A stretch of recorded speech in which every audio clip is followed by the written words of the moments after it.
Welcome to the Fantasy Fangirls Podcast, where two sisters dive deep into beloved fantasy lore, characters, themes, theories, and more. Thank you for joining us for our last Iron Flame deep dive episode. We are covering chapters 64 through 66, aka The End of Iron Flame by Rebecca Yarros today. But before we begin this deep dive finale, please listen closely to our content warning. Most importantly, spoilers for all of Iron Flame. Because, well, we're talking about the end here today. If you haven't finished the book, this is just not the episode for you. Please just go listen to the audiobook instead if you need something to listen to. We will be here when you're done with about 13 episodes for you to catch up on. Next, this podcast is rated R. We at Fantasy Fangirls are adults who say adult things with adult words about an adult book. Look, our shadow daddy makes a choice and we have some feelings about it. And I can guarantee those feelings will come with cussing. So please be mindful of little listening ears. And last thing before we jump into our Iron Flame episode 13.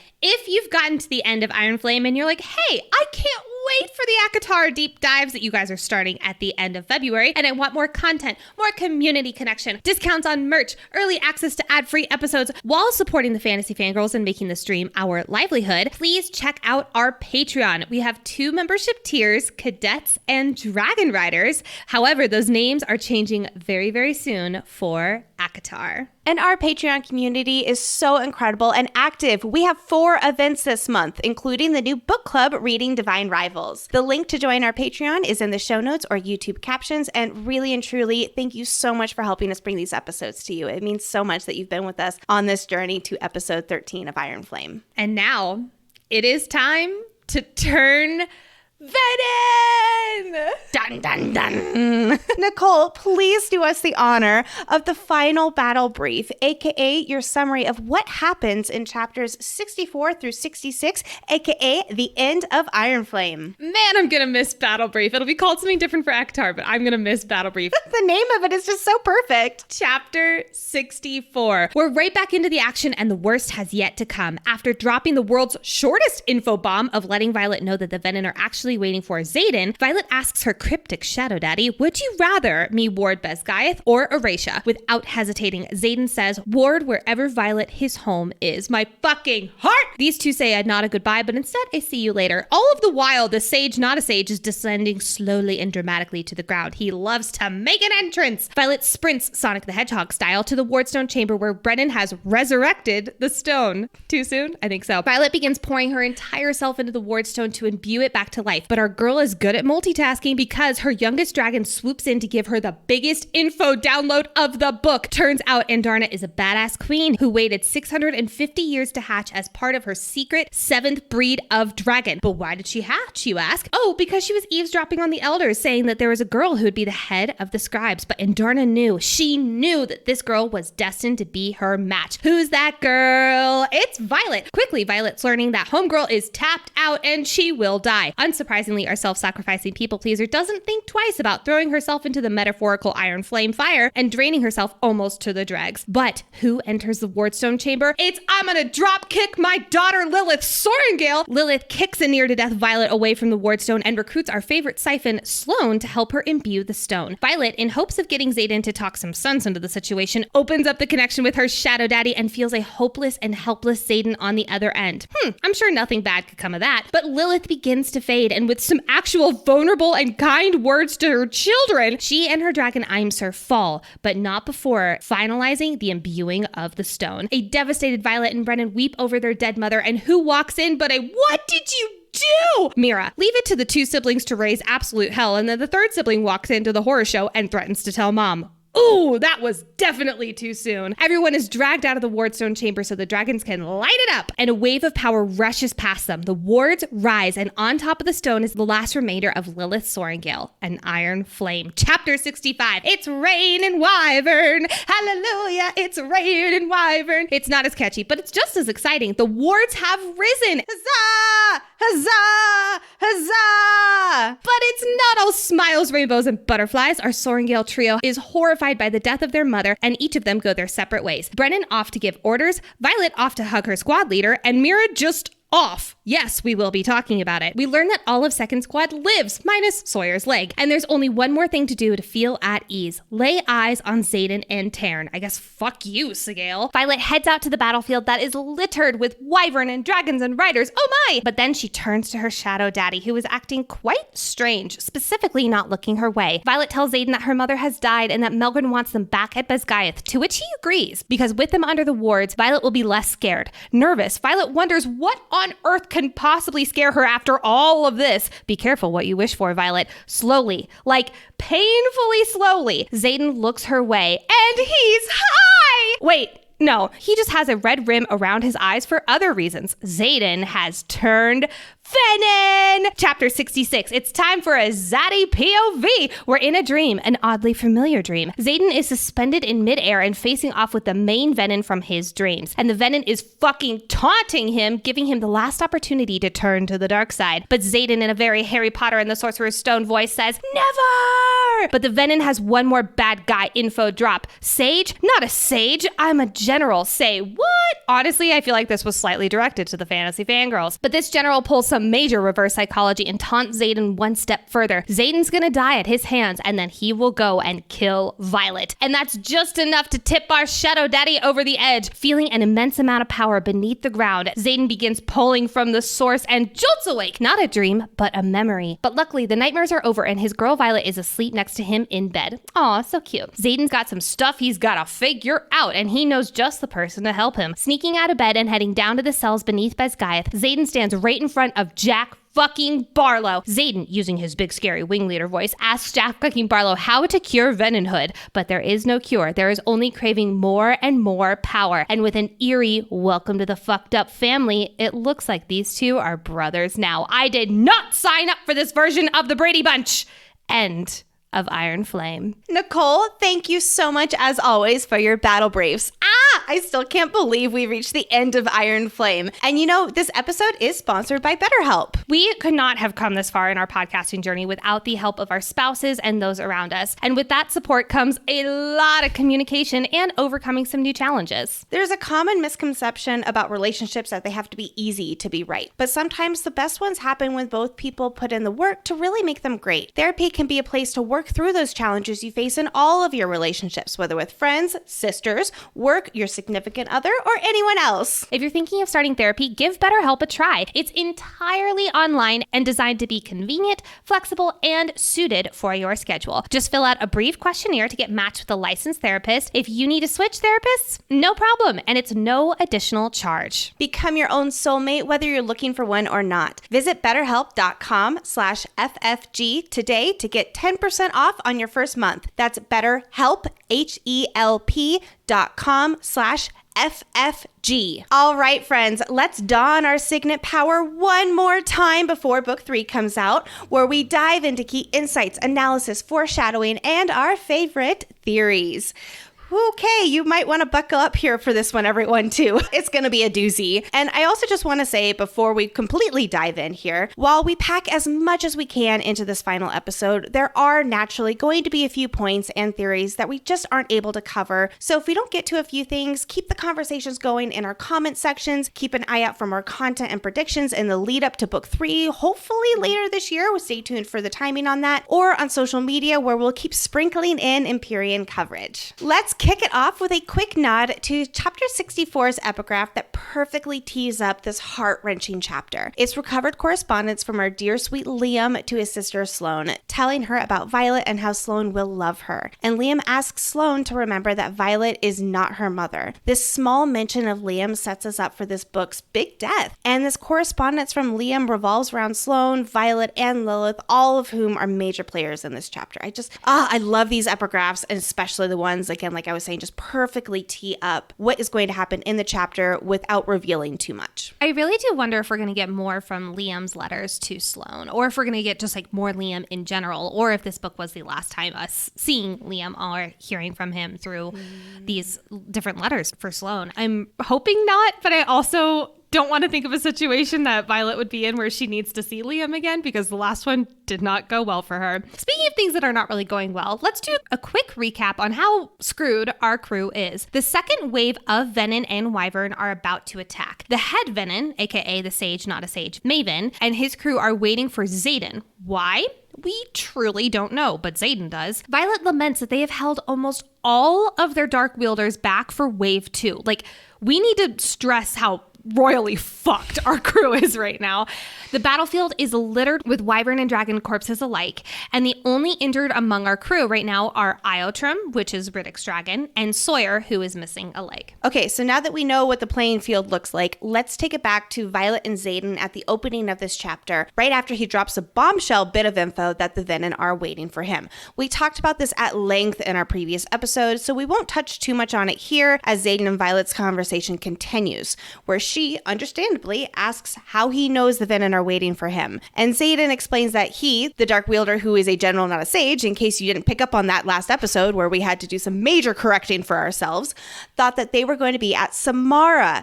And when Violet asks again how Xaden knows that, he says, do us both a favor and don't ask. For a guy who's all about, give me all the questions, this is one where he's like, nope, stop. We do not have time for this right now. We speculated how Xaden knows this. Is it via dream communications? Did he read the Dark Wielder's intentions, whether in a dream or facing off against each other previously off page? Is Xaden even able to read Venin's intentions and use his intrinsic signet against them in the same way he can with others? I have to wonder that because Kat is able to use her mind work on the Venin, who when she goes all crazy, like, you know? And so I would assume Xaden can also use his intrinsic power for Venin. However, is he able to against the general? We don't know that. You'd think that this general would have quite the shield up to prevent such a thing, but who knows? Here are the three speculations that personally I've come up with. Number one is Xaden read General Maven's intentions just now. As all of this is happening, General Maven is just slowly descending down into the earth. Like, I picture that so vividly, and I can't see it without just cracking up. I don't think that this is a thing because Xaden says, do yourself a favor and don't ask. He would have told her in their mind-to-mind connection, hey, I just read his intentions and it's not looking good for us. I also do believe that if General Maven is as old as we think he is, like, you know, we do think that he is General Terramore. He's over 600 years old in that case, and he would probably be pretty damn good at shielding, to your point, Lex.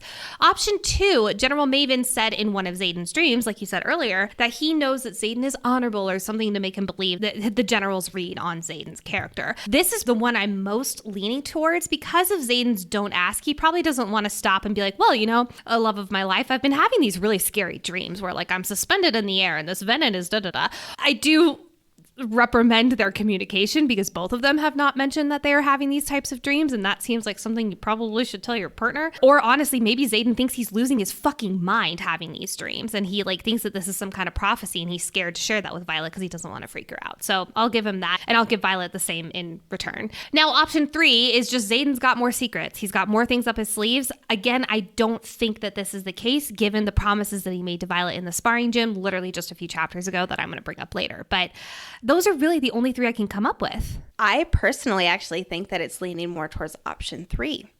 Because really? It is very much of a, like, we don't have time for this, don't ask. But there's also I got some shit to tell you, and now's not a good time. And I think that is a little bit more like a secret. And I think that would be more conflict than him actually turning Venin. Is that, oh my gosh, if in book 3, we still get the same argument between them about him keeping secrets and her not being able to trust it, I don't know if I can handle it. But I don't think that'll happen. I personally do not. What if in this case it's a mixture of 2 and 3? Like, I think that's he's been having these dreams and he's been like losing his fucking cord. I think it's more of the secret is the connection between him and the Venin. There is a deeper connection. Violet has the same okay. There is a deeper connection between the Venin and Xaden that goes deeper than Xaden has shared. And it's not just this Venin going into his dreams and like just kind of being like the surface level, sort of how it is just for Violet. But I think that there is another level further about why specifically this is happening with Xaden. Why are they after Xaden? And it's not so much the how he knows, which is the dream communication, but it is the more why behind it. Okay. Yeah, I can hop on board with that. I'm afraid for the more Xaden secrets, and I really don't want that to be true, but Unfortunately, I do think that I'm going to be out on that one. So this also raises the question about when Xaden learned this plan from the general, knowing that he expected the Orisha crew to do the honorable thing and be at Samara there. Did Xaden know the general expected them to go to Samara before the assembly voted, where Xaden voted and lost to go to Samara's aid? Or did he only find out the general expected them to go to Samara after they were already on their way to Bisgayth? I don't know. The timeline with that is a little bit confusing. Now that Violet knows the ultimate secret to raise the wards, she gives Xaden the choice: raise the wards here at Bisgayth or at Orisha, his home.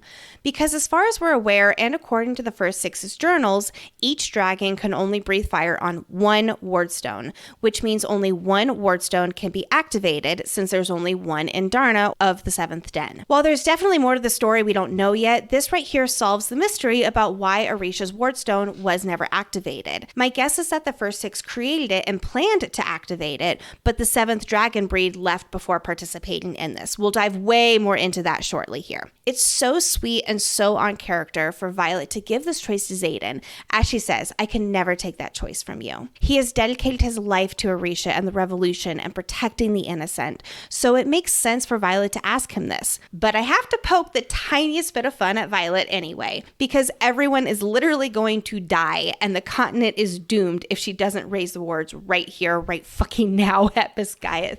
Like Xaden smartly says, and if we all die here today, then the knowledge dies with us anyway. Ward Bisgayth. And it's like, thank you for speaking for all of us. Huzzah, Xaden, huzzah. Right before he says his, Ward Bisgayth line, he says, "You are my home." And he says for her to ward where home is. And it's just like, oh, I love it. It's swoony. I do wonder if they're going to continue, however, half warding Orisha, like using the other dragons almost on assembly line, basically. But to that point, there are only two black dragons, right? Correct. There's Coda and Tarn. So I don't think that would work very well. But I do wonder what's going to happen at Orisha if they're just like, fucked. We are going to speculate on that a lot more in a little while during this episode. I will say, however, on the note of there being two black dragons, yes, that is correct. But Tarn did say that there were two black dragon hatchlings, or at least perceived to be black dragons, according to Coda.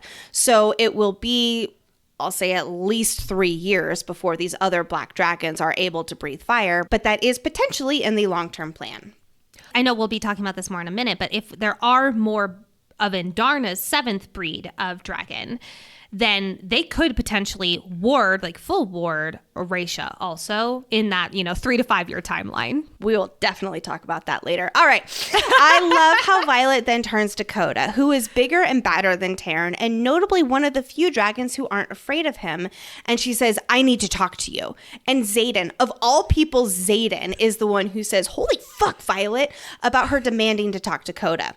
Remember, throughout both books, Xaden is the only person who doesn't seem fazed by the dangers and scariness of dragons. It's like he knows that he's invincible with them because he's so powerful and bonded to a powerful dragon who the other dragons don't want to fuck with. But even he doesn't dare what Violet just did with Coda. That's really just shows how big of a deal this is, what Violet just did talking to Coda. Violet accuses Coda that he knows about Andarna being the secret seventh breed. How does Coda even know about Andarna in the first place, you ask? Only the elders can infer what color dragon hatchlings will grow up to be. We can assume they are gold, and this is not unique to Andarna, but rather all hatchlings are golden feathertails. Again, that is an assumption, but based on context, we think that's right. And Andarna confirms that only the elders know about her secret, whether from the same line of reasoning that when she was a golden hatchling, that they could know what her color was going to be, or because the secret of the seventh den's protected egg is passed down from dragon generation to dragon generation and only among the elders. Therefore, Coda, being the elder of the black dragons, knows her secret. That's how Coda knows her secret, and only him, because remember, Tarn does not know. He thinks that she's a black dragon. Xaden and Violet have a hasty goodbye as they part ways. He's trying to say goodbye and she's like, "Nope, we're not doing that." Because he plans to fight the Venin up above ground, and she is going to go down below where the Wardstone chamber is located to raise the wards. I'm quoting this entire fucking thing because it's perfect and because I can. Quote, "You and I both know you can't raise the wards and stay to fight. When you were in Ressin, I held them back while you fought, and I trusted you to handle yourself. Now trust me to handle myself while you get the wards up before more people die. End this." He kisses me hard and quick and then looks at me like this will be the last time he ever sees me. I love you. Yeah. Now, I love this for obviously many reasons, but here are my top 2. Number 1, Violet's got some micromanagement issues hardcore. And I love that he calls them out and he says, trust me to do my best. I trusted you to do your best in that moment. And number 2, Violet thinks that when she hears the goodbye in his tone, she is like, absolutely not. We're not doing this here. But she is saying goodbye to the Xaden that she knows, because this is the last time that she will ever see Xaden, not a Venom Xaden. He is after this going to be Venonified Xaden, and I guarantee you that's going to come with some differences in personality traits. Really? Oh, we're going to be talking about that more later too. Oh, I can't wait. Nicole, you quoting like half of these last few chapters are why this episode is going to be 5 hours long. You're welcome. And then, run, Violet, run! So for a few episodes now, I have been teasing the fact that I read this, second half of this book and was not really ever the biggest distance wielder on that train. The reason that I have not been super on this train is because Rebecca Yarros has been very vocal about Violet's second signet being on the page, and she does expect us readers to figure it out. And many readers were mentioning distance wielding, but I didn't really see it on the page. That is, until I reread this sequence. Here is the scene. Violet is sprinting to the Wardstone chamber after saying her not a goodbye to Xaden. And I'm reading this whole fucking passage because I want this episode to be 5 hours long, Lexi. But because it is very important and it has so many hints, much to Lexi's chagrin. Quote, my arms pump and I force my legs to move despite the jarring pain in my knees. I run through the courtyard, dodging infantry squads, and run up the central steps. I run through the open door and down the hall with a pounding heart and burning lungs. Run like I've been training for it since Ressin. Number 1, move is in italics. Remember, she says, I force my legs to move. There has been multiple clues for us in both of these books where things are in italics or blatantly not in italics that lean into a signet or signet-esque clues. So the fact that I force my legs to move is in italics feels a little sus to me. Number 2, Violet running in the morning. If Rebecca foreshadowing all this time, in part 1 that Violet running in the morning was going to be distance wielder clues, I just think that is fucking masterful. Now, moving on to the next passage. Quote, I run because I couldn't save Liam, couldn't save Soleil, but I can save the rest of them. I can save him. Number 3, signets manifest when there is a great need for the writer. Violet's signet manifested in the snow, yes, with Xaden, but it fully manifested when she was trying to save Liam by, ending Jack on a mountain. I don't think that this moment can be taken any other way but a great fucking need. This is not only for Liam, Soleil, but it's of course for Xaden. Next passage, quote, as soon as it opens up, so do I, pushing myself harder than I ever have, racing down the rest of the tunnel and into the Wardstone chamber, lit by morning light. Only then do I skid to a halt and brace my hands on my knees, breathing deeply to keep from puking. This opening up language is very sus to me when it comes to distance wielding. When we think about power in fantasy, it does come with this opening up feeling. Plus, quote, skid to a halt. I can totally see when you're distance wielding, this being the feeling when it's time to reach your effing destination. You're like, skirt, skid to a halt.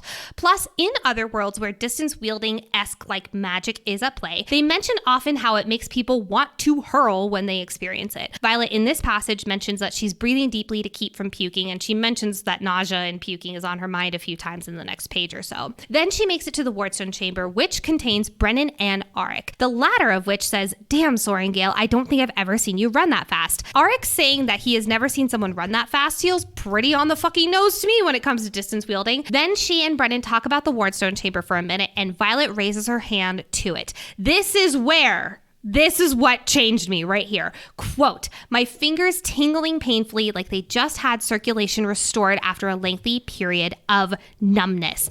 After a lengthy period of numbness. This fucking quote right here is what did it for me. If she distance wielded even just a little ways, that period of numbness would have been quite literally her traveling. However, I'm also going to throw another curveball into the signet here as possibilities, because we've mentioned numerous times in this podcast the idea of an Uno reverse second signet, or the reflection signet.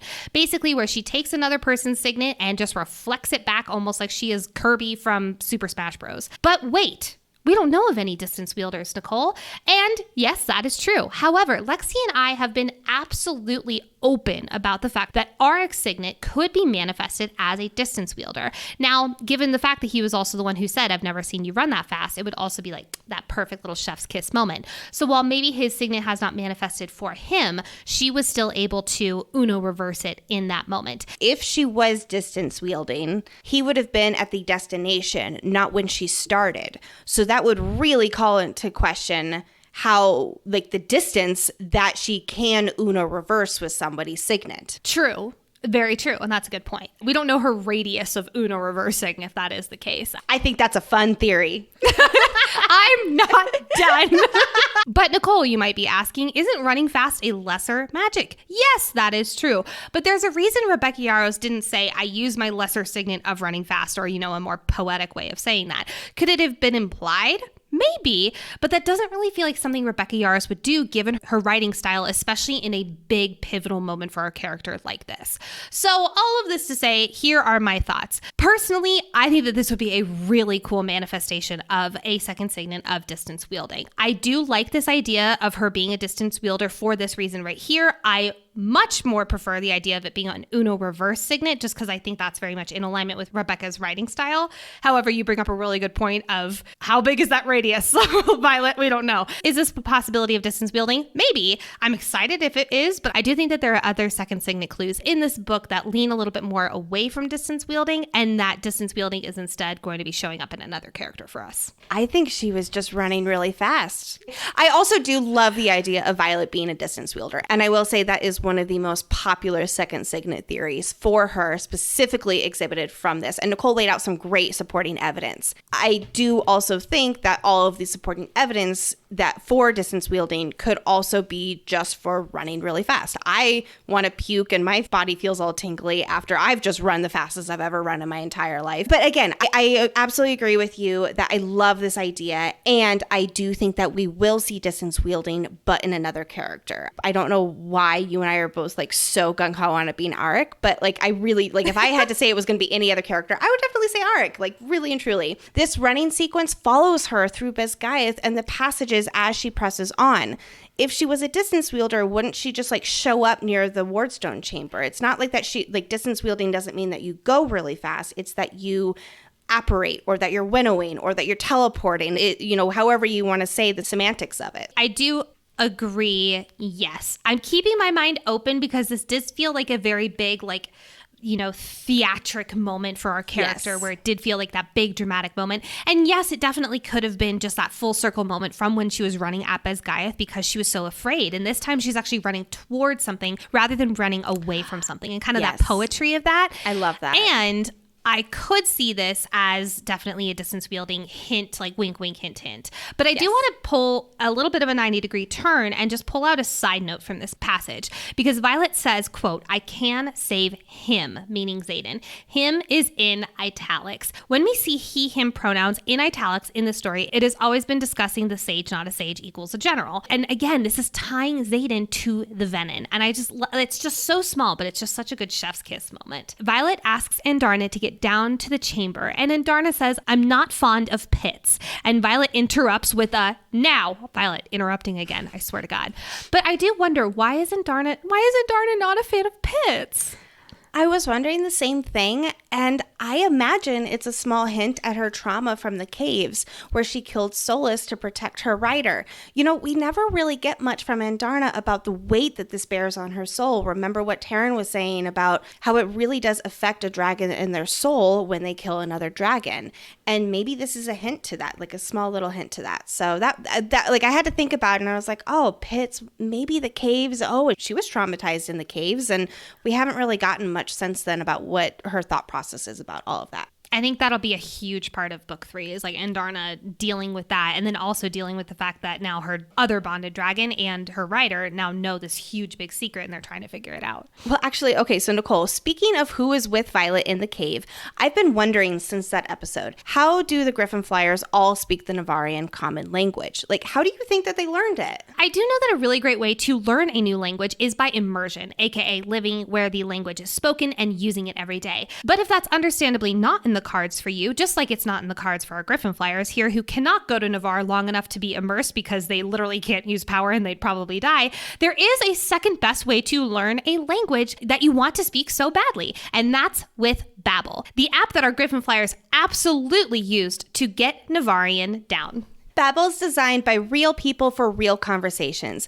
Babbel's tips and tools are approachable, accessible, rooted in real-life situations with conversation-based teaching, so you're ready to practice what you've learned out in the real world. Our dad has been actually using Babbel. He's been a super user of Babbel for the past year plus, and he absolutely loves how it helps him learn real-life conversation skills in easy-to-follow courses. He was so proud of his ability to speak Italian when he traveled there last fall, whether it was with ordering food or giving directions or checking into their hotel. He was so excited that he got to use this language that he learned. Here's a special limited time deal for our listeners. Right now, get 50% off a one-time payment for a lifetime Babbel subscription. But again, only for our listeners at babbel.com/FF. Get 50% off at babbel.com/FF. That's spelled Babbel, BABBEL.com/FF. Rules and restrictions may apply. Lexi, we've made it.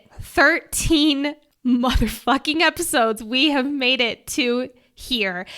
And wow, I want to just bring it back. I want to just bring it back real quick. We're going to stroll down memory lane for a second because one of our first big viral videos was Lexi speculating about Andarna being royal. And boom, here we learned that, well, not royal like king/queen sense. She is the head of her den in a special lost dragon breed sense of way. And the most important paragraph in this entire fucking book happens right here. And You're allowed to read this passage because it is the most important one. Yes, you have my permission to read this one. Thanks, older sister. I appreciate your permission.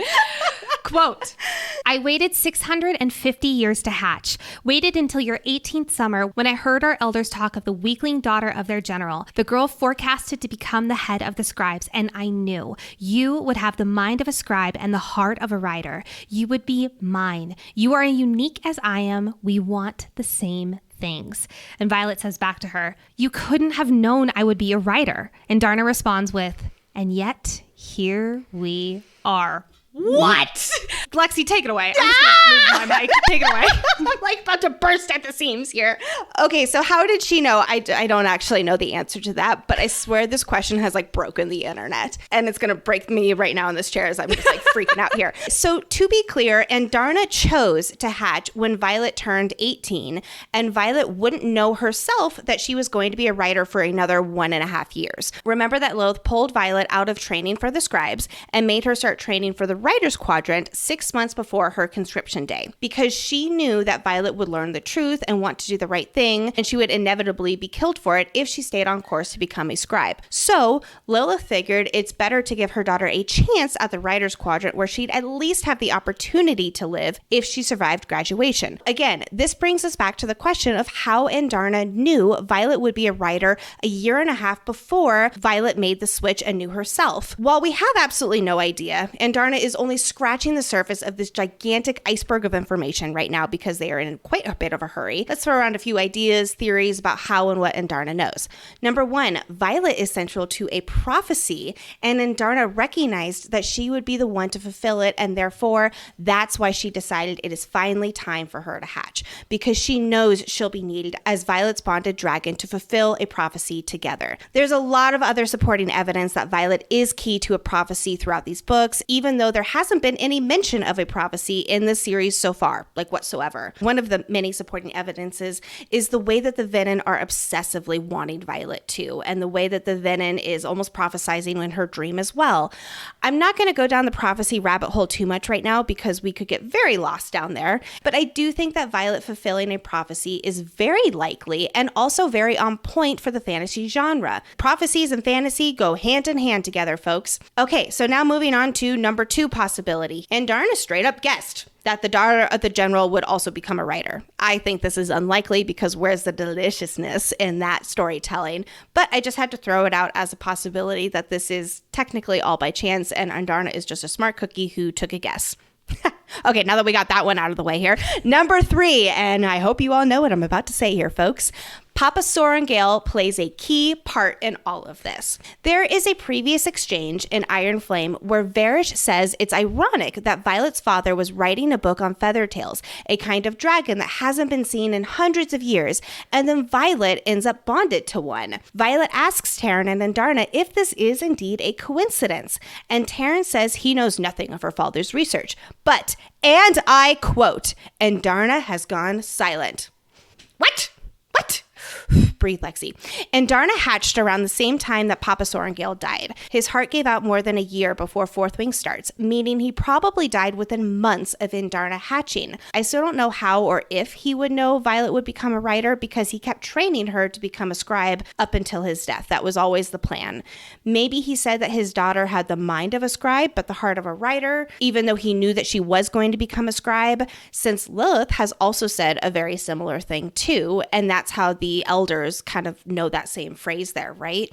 I will say this. This is a theory, Hill, that I will die on. You all know I don't have many where I stand firmly in the theory camp, especially after all of my trauma from Jack fucking Bartlow and Fourth Wing. I don't know how, but Papa Sorrengail and his research is absolutely tied to Andarna and the timing of her hatching. These two are connected, and how to defeat the Venin is also connected to his research, because Andarna is the key to defeating the Venin. But Andarna knows that Violet is too, which is why I'm sprinkling in some of the prophecy possibility in here too. So if I had to guess, I would say Andarna knows that Violet would become her writer even before Violet knew, based on Papa Sorrengail, somehow, some way, and a prophecy. This is delicious. I love this so much. But Lexi, there's also the quote, "It was why I was left behind" line. And my question for you that we kind of teased earlier, but it's time to dive in now, is do you think that there are other seventh breed dragons running around, perhaps in the fucking Isle Kingdoms? I have a wild theory, Lexi. Are you ready? My crack theory. Are you ready for it? I always love your crack theories. Let's hear it. What if Xaden's mom bonded a seventh breed of dragon on the Isle Kingdoms? They say you end up with people like your parents. You know, you've said crazier theories. I can't fault you for that. That's true. The way that Andarna says she was left behind and that there was a second wardstone made, presumably because the first six did think that they were going to have enough dragons to activate it, and then they didn't have enough dragons. I'm inclined to think that the seventh dragon breed did indeed leave, not die out. Did they go back to where they originated from? And if that's the case, where did they originate from? I really do love the idea of the Isle Kingdoms, but let's have some fun with other possibilities here too. Was the Vale Andarna's second home, like we speculated from a line she says in Fourth Wing, because she was brought there when Navarre unified and the seventh dragon den sacrificed their original hatching grounds like the other dragons did as well? Maybe the seventh dragon den was originally in the Barrens, and there's a connection there to why she is able to roast a venin with her dragon fire, and it's another connection to that secret weapon to killing the venin, because they all came from the same place. And then the dragons did leave before the Barrens was sucked dry of life and magic. I don't think that they're still in the Barrens, but I kind of am thinking that Andarna's den originated in the Barrens. This world, we also have to think, is much larger than just this continent. Did this seventh dragon breed travel to a different continent? My guess, though, is also on the Isle Kingdoms, both because it's our fun catch-all joke, but also because how cool would that be? I definitely do foresee that we encounter more of the seventh dragon breed way later in the series. I'm talking like maybe book 5, if they are still around at all.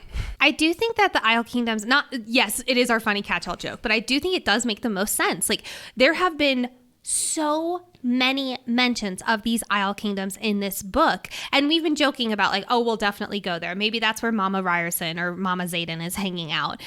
But the fact that there's been so many mentions of them in this book would also be the perfect tie-in. That's where the seventh breed of dragon is hanging out. I do agree with you that it will not be for a while, like book 4 or 5. Like, I could see the cliffhanger of book 4 being something along these lines. But I do think the Isle Kingdoms does make storytelling sense here for that to be where these seventh breed of dragons are hanging out. And that's if they're hanging out anywhere, right? So I think they are. You think they are? I do, because she doesn't say they died out. She doesn't say died out anywhere. No, it's that she was left, which makes me definitely, I think that they are around somewhere, definitely, now that I think about it. So as much as we could keep talking about Andarna forever and ever, let's wrap up this Andarna conversation on a recap of what we know. Andarna is the 7th breed of dragon and the only one of her kind. Again, that we know of here in Navarre. Therefore, that makes her the head of her den. That is why she was able to bond so young. There was no other dragon of her den to argue against her right of benefaction. The right of benefaction is like the dragon's version of preparing to bond with a rider. And remember how when she gave her full name to Violet at threshing, she did not include a descendant line like Taryn did. And that was why we initially thought that she was royal, which, gosh, I love when we're right in some way. It's because she doesn't have one. Her lineage faded from all others' memories generations ago. So she does not have that same lineage like all of the other dragon dens do. Andarna is also not one color like the other dragons, but rather she's like a chameleon who can become any of her surrounding colors. Her power visually manifests as pearlescent in Violet's archives and the power strands when she's weaving runes. She can also blend in with her surroundings. She can choose to be a color like black or even turn purple, like a shimmering purple. So again, we don't have an exact color because she is not an exact color. So we're just going to call her a chameleon. Only the dragon elders, presumably of the other 6 dens, know that Andarna was this other breed. Like I said earlier, Taryn didn't even know. He has been under the impression she is a black dragon. By the end of this book, Violet demands Taryn and Andarna catch up, meaning she has to fill him in on her secret. So that'll be interesting where that picks up in book 3. Andarna also waited 650 years to hatch, meaning she has been around in some way since approximately 17 years before unification. We're going to be talking all about this full timeline of before and after unification in today's archive section. But in other words, as an egg, this means Andarna lived through the Great War. That's pretty impressive. Only she doesn't really remember a whole lot. For instance, she does know that she was left behind to breathe on the Wardstone, but she adds, at least from what I can remember, it has been centuries. So I think it's safe to say we won't be getting a whole lot of before unification insight from Andarna because she doesn't have that insight. On that same note, we can infer that she can hear what's being said in the veil from within an egg. Specifically, she heard the elders talking about Violet, and that's when she knew it was time to hatch. The hows and whys of this, we speculated a little while ago, but I do believe it's a mix of Papa Sorrengail having something to do with this and a prophecy of sorts that Andarna knows she and Violet must fulfill together. And now that Andarna's rider is here, she is ready to hatch because she knows that she'll be needed. Separately, Violet doesn't trust her mom to see Andarna because remember, Basgaius still thinks she's a golden feathertail and that's the type of dragon she is. If her mom saw Andarna grown like this, even as a black dragon and not as part of the 7th den, she would learn the secret of dragon hatchlings. We talked a lot about that in the previous episode about some of the confusion around why that needs to be such a big secret there, so I won't dive into that here today. Speaking of though, Lilith is in the Wardstone chamber and gets the confirmation she needs that it can hold power. Huzzah! I do want to know the behind the scenes moment where Lilith does decide to go help her daughter. What was the deciding factor and what was the big old fuck you to Melgren? Or did she talk to Melgren and say, hey, I'm going to go do this. You're not going to see me again. Peace out, Squirrel Scout. I think it's more of a she was curious to see if it was possible because she did grant her permission, or she did grant Brennan permission to go try to mend the Wardstone. And now she's kind of saying, nope, it's not possible, even though he did achieve what he was supposed to do. So I think that she kind of got out of the in the moment, no, we have to do it this way sort of thing. And she was like, wait a second. I wonder. And then she went down to kind of just see, and she saw what was playing out and realized more of an in-the-moment decision, I need to sacrifice myself. I don't think that was the intention when she went down there, but it was always a possibility in her mind where, of course, she would do something like that if it was necessary. Violet sees through Taryn's eyes, sees Xaden fighting and losing to the General Venin. We'll touch a little bit on this as a second Signet possibility in next week's episode that's dedicated to that, but Violet does start seeing what's happening between Xaden and the General on the battlefield. And based on the descriptions of Xaden getting back to the edge of the ravine, this is minutes before the battle sequence picks up from Xaden's POV at the start of his chapter when it replays as a dream. Violet even notices that he must have thrown his daggers and missed, and later in Xaden's POV, the general states that he dodges when Xaden throws at him. So I loved those parallels, and you really see it in different chapters and how it all fits together in one big puzzle piece. Well, speaking of parallels, Violet, as she is, near to burnout on this wardstone, she says, quote, "I get it. I finally understand why someone would turn to stealing magic." The perfect tee-up to the big reveal about Xaden at the end. I know that line really jumped out at me too. It's so sad how Violet is sacrificing herself again for those that she loves. She knows when to fight for her life and when her life is worth losing for the greater good. Whether we always agree with her decisions is one thing, but she has king awareness of this. And it makes, I don't know if you're going to like what I'm about to say, but it makes me really hope she doesn't eventually sacrifice herself and not make it out alive. There's a lot of Violet sacrificing herself foreshadowing that I don't want to get too far into because I have already said that I don't think it's going to be like a Divergent ending, but I just had to say that. Son of a bitch. Maybe. It is a possibility. There is a reason at the beginning of this both books. It is Jasenia basically saying we commend those who have fallen. And we have seen Rebecca feel very comfortable with killing characters on page. And I don't think it is out of the question that our core two, Xaden and Violet, aren't going to make it out of the series alive. Now, do I want that to happen? Absolutely not, obviously. But I unfortunately could see it happening based on stuff like this, based on the "you're going to be the death of me" count, so on and so forth. Yep. The line where her muscles lock up, her arms lock up, and she's relieved because she doesn't have to hold them in place anymore. Talk about this whole self-sacrificing energy. Violet's like, "Oh, thank God, I'm burning out. I don't have to hold my arms up anymore. Woo!" It's also calling back to the moment where she, Varish, and Professor Carr were on top of the mountain and she locks up and can't stop the lightning stream and almost burns out there. That's another time in her life where she comes extremely close to burning out. I'd say like these are the top two moments, yes. Right? Would you agree with that? Yes, those are definitely the top two. She got a little bit close in Resin, but not as bad as these other two times. Yeah. I think she didn't understand her power as much with the Resin battle, so she didn't understand how to, obviously how to do the control and all that. Even on top of the mountain, you could give the same argument. But I think here she understood the power of like how to control the release of it. And then she just flew open the archives doors because she's like, I don't have time to control anymore. So I think the understanding of her power is definitely more prominent here. And she also is not trying not to burn out. Because in the other instances, she's like, yes, of course she doesn't want to burn out, but she will for the sake of the mission. But it is still kind of like that balance of, I don't really want to burn out, but if I have to, I will. While this is like, nope, the goal is to burn out. And as Violet is burning out, she's reaching for all of Terran's power to channel into the Wardstone and imbue it. I want to quickly point out that there is no mention of Andarna's power. I have to wonder, is she taking Andarna's power too and just doesn't know it? That's such a good point. I never noticed that. Right? Assuming that she's not, if she did pull from Andarna's power, would that have changed the outcome here at all? Would it have made her burn out faster because she's got so much extra power coursing through her?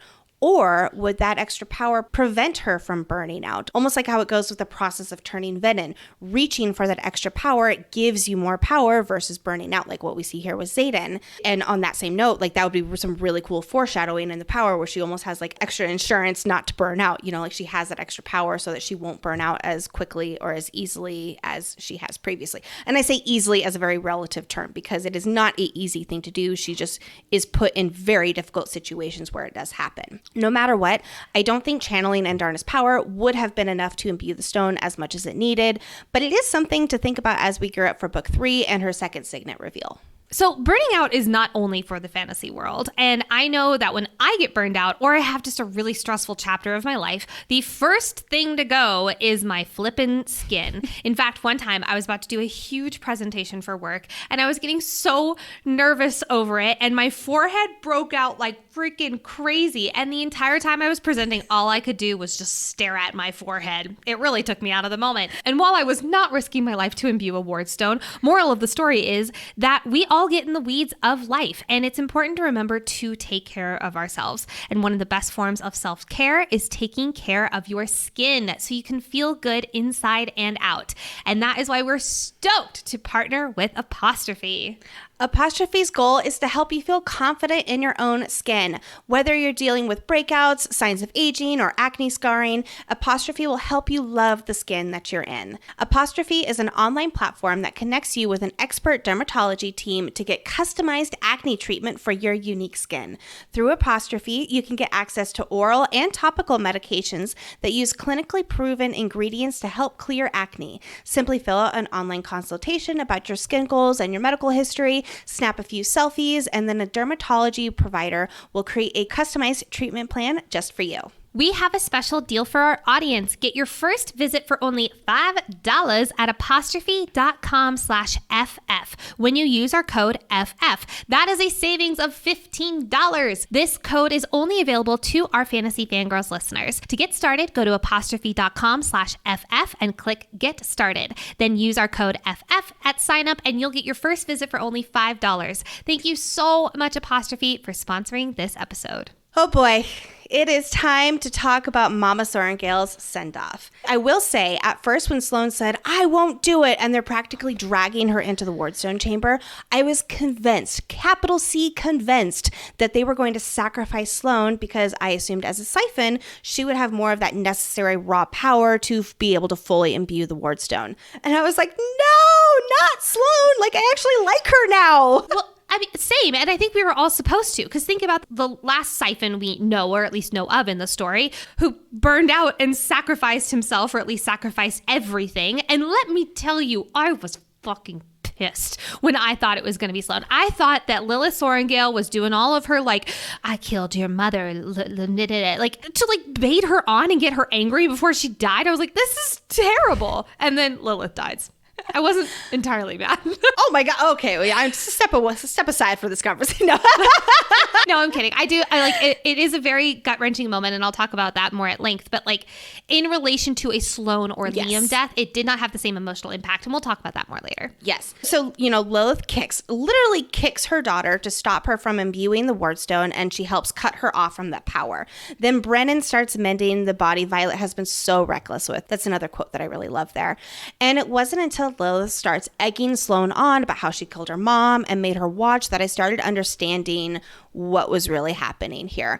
We learn right along with Violet from her POV what her mom is about to do, but it's still confusing as we're all still very disoriented, and that's the point of it. I love this whole sequence in the Wardstone chamber and in the aftermath because Violet is extremely disoriented, she's extremely distressed, and it really shows in the writing style, and it's very purposeful. And we are supposed to think it is Lilith sacrificing Sloane, not only from the disorienting style of writing in this moment, but also by what we know about Lilith up until this point. She is not a warm and fuzzy mother, and she will happily sacrifice others for the good of the mission, or just happily sacrifice others. I mean, see every single one of the parents of the rebellion children.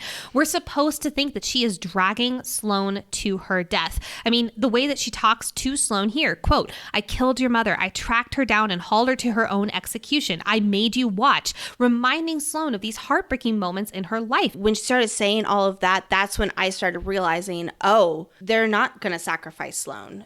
I still thought they were. I was still thinking they were going to sacrifice No, that's her. when I started to put the pieces together where I think it's like at the very beginning, because they're being very vague with the pronouns and her and all that. And like, you're not supposed to know what's going on because Violet doesn't know what's going on. But as soon as Lilith starts egging her on, I'm like, oh, geez, well, I think I know. So for me, it was like when Arik and Indarno are both saying some version of, if I have to choose between her life and yours, I choose yours. And they're saying this to Violet, and they're very specifically not using, names. They're like, to your point, Lex, they're just saying pronouns, her life and yours. I was definitely think they were talking about Sloane. Yeah, like I think that's what we're all supposed to think. Like it's supposed to be disorienting in that way. And then the fact that Lilith uses a softer tone with Sloane than she's ever used with Violet is just another heartbreaking moment. I mean, this whole sequence is heartbreaking. Lilith is assuring Violet that it's okay, that everything was to get her to this moment, which again, another prophecy possibility there, possibly, that she would do anything to keep her children safe. She gives the ultimate sacrifice, not just herself, but her dragon Imser too, which just let's take a moment to imagine the conversation and the understanding between Imser and General Sorrengail. He, her dragon, obviously agreed to this and is part of the sacrifice. He knows better than anyone what Lilith's true motives are to keep her children safe, and he sacrifices himself to protect the Empyrean and to help save everyone. When you've been a writer and their bonded dragon for this many decades, they must have such a strong partnership. And I bet this mind-to-mind conclusion to sacrifice themselves was just really beautiful and gut-wrenching. And I had to take a few moments to think about that. How dare you add that new level of meaning to this? God, my heart fucking hurts. Now, right before Lilith finishes her sacrifice, Violet, in one last hope, reaches for Xaden, thinking that he'll be able to talk some sense into Sloane. But when Violet lowers her shields, she feels pain, hopelessness, and helplessness. And God, was this terrifying to read. And I may have had a moment where I was like, oh my God, is Xaden going to die or at least pass out and get taken as a result? But no, the helplessness is that moment right before the venom twists the knife at the very end to make him reach for the source. Let's address the emotional impact of Lilith's death, because there are a lot of opinions about it, and you really have to understand Lilith's perspective to feel empathetic about this death. When I first read this book, and Nicole, I'm pretty sure you feel the same way, I did not feel much heartbreak for her death. Like, part of it was reading the book so fast, and it was all a whirlwind by the end anyway. Part of it was the inevitable comparison with Liam's death in Fourth Wing, which was its own category of heartbreak. And part of it is that Lilith's character, by definition, is not outwardly an empathetic or likable character, so we don't feel the weight of her death because we as readers didn't feel connected to her. I agree completely. And I will say it wasn't until the moment when she says, I'll get to see him soon, meaning Papa Sorrengail, that was when I was like, oh my God, I was done for. Because when she finally has that moment of vulnerability and taking down those hard walls that Lilith Sorrengail is freaking known for, that is when it started to have the emotional impact for me as a reader, at least. And on my subsequent reads, and especially during my deep dive reading a few days ago, my heartstrings really pulled, and I actually caught myself tearing up. I really read it as a mom myself, as I was reading this, I was in the moment nursing my baby that I would also do anything for, and I'm going to try not to tear up here either. Even though I disagree with most of Lilith's beliefs and her mothering tactics, I still find myself relating to her in a way I didn't expect I would. Because her goodbye and her reassurance that it is okay to Violet and Brennan is what I would want my children to know too before I leave them. Try not to cry here. I'm trying not to cry. God damn it. She tells them what they've needed to hear all their lives. That Violet is everything her father and her dreamed she would be. That she would do anything to keep her children safe. That she's happy she gets to be united with their father again and to live well. And it's just like you finally get that. Yes, like it's not like a crazy big character development. It's all right there at the end. So again, it's not trying to like manipulate your feelings. It's just a peek into her character because that's how she is. Twist the fucking knife, why don't you? Jesus Christ. This reminds us all as readers, not only from Lilith to her children, but also from Brennan, who actively tries to reach for her mother after being ice cold to her for their last interactions. This reminds us not to hold back in telling those that we love how much they mean to us. You know, life gets busy sometimes, even when we're not at fucking war colleges. And especially as someone who does tend to live a lot more in her to-do list than she does in the present moment, I do tend to forget to stop and love on those around me on a regular basis. And it's moments like this in books that are the great reminder to us all to not hold back, to share that you are proud of those around you and to tell them how much they mean to you and how that can really go a long way and not to just save it all for the end. So I love that life lesson that Lilith can teach us all, or at least remind us all of. Yeah, definitely. We always saw Lilith from Violet's perspective, obviously being in Violet's head as the reader. According to Violet, her mother has always just tolerated her. She has always appeared unemotional, detached, and she cares more about her career and keeping Navarre's secret than her children. And yeah, that is General Sorrengail. But we also learned from this book that under the hard general is a mom and a widow who loved her husband dearly and always sought to protect her children at all costs. She loved them even though she had a really funny and not so good way of showing it. None of this dismisses that she was outwardly a bad mom, but it does help us understand her character more and understand the emotions that the characters that we do care about, like Violet, what they're going through when Violet loses her mom. You know, as Shrek would say, Lilith is like an onion. She's got many layers, but, you know... Pause. Tell me you've been watching a lot of Shrek with your children without telling me you've been watching a lot of Shrek with your children. Yes, because my husband was like, do you think our son would like Shrek? And I was like, oh my gosh, wouldn't that be amazing? So we put it on and he absolutely loves it. And now he needs to listen to I'm a Believer by Smash Mouth on repeat because there's a part that it's like, yeah. And my son is like, yeah. And it's the cutest thing ever.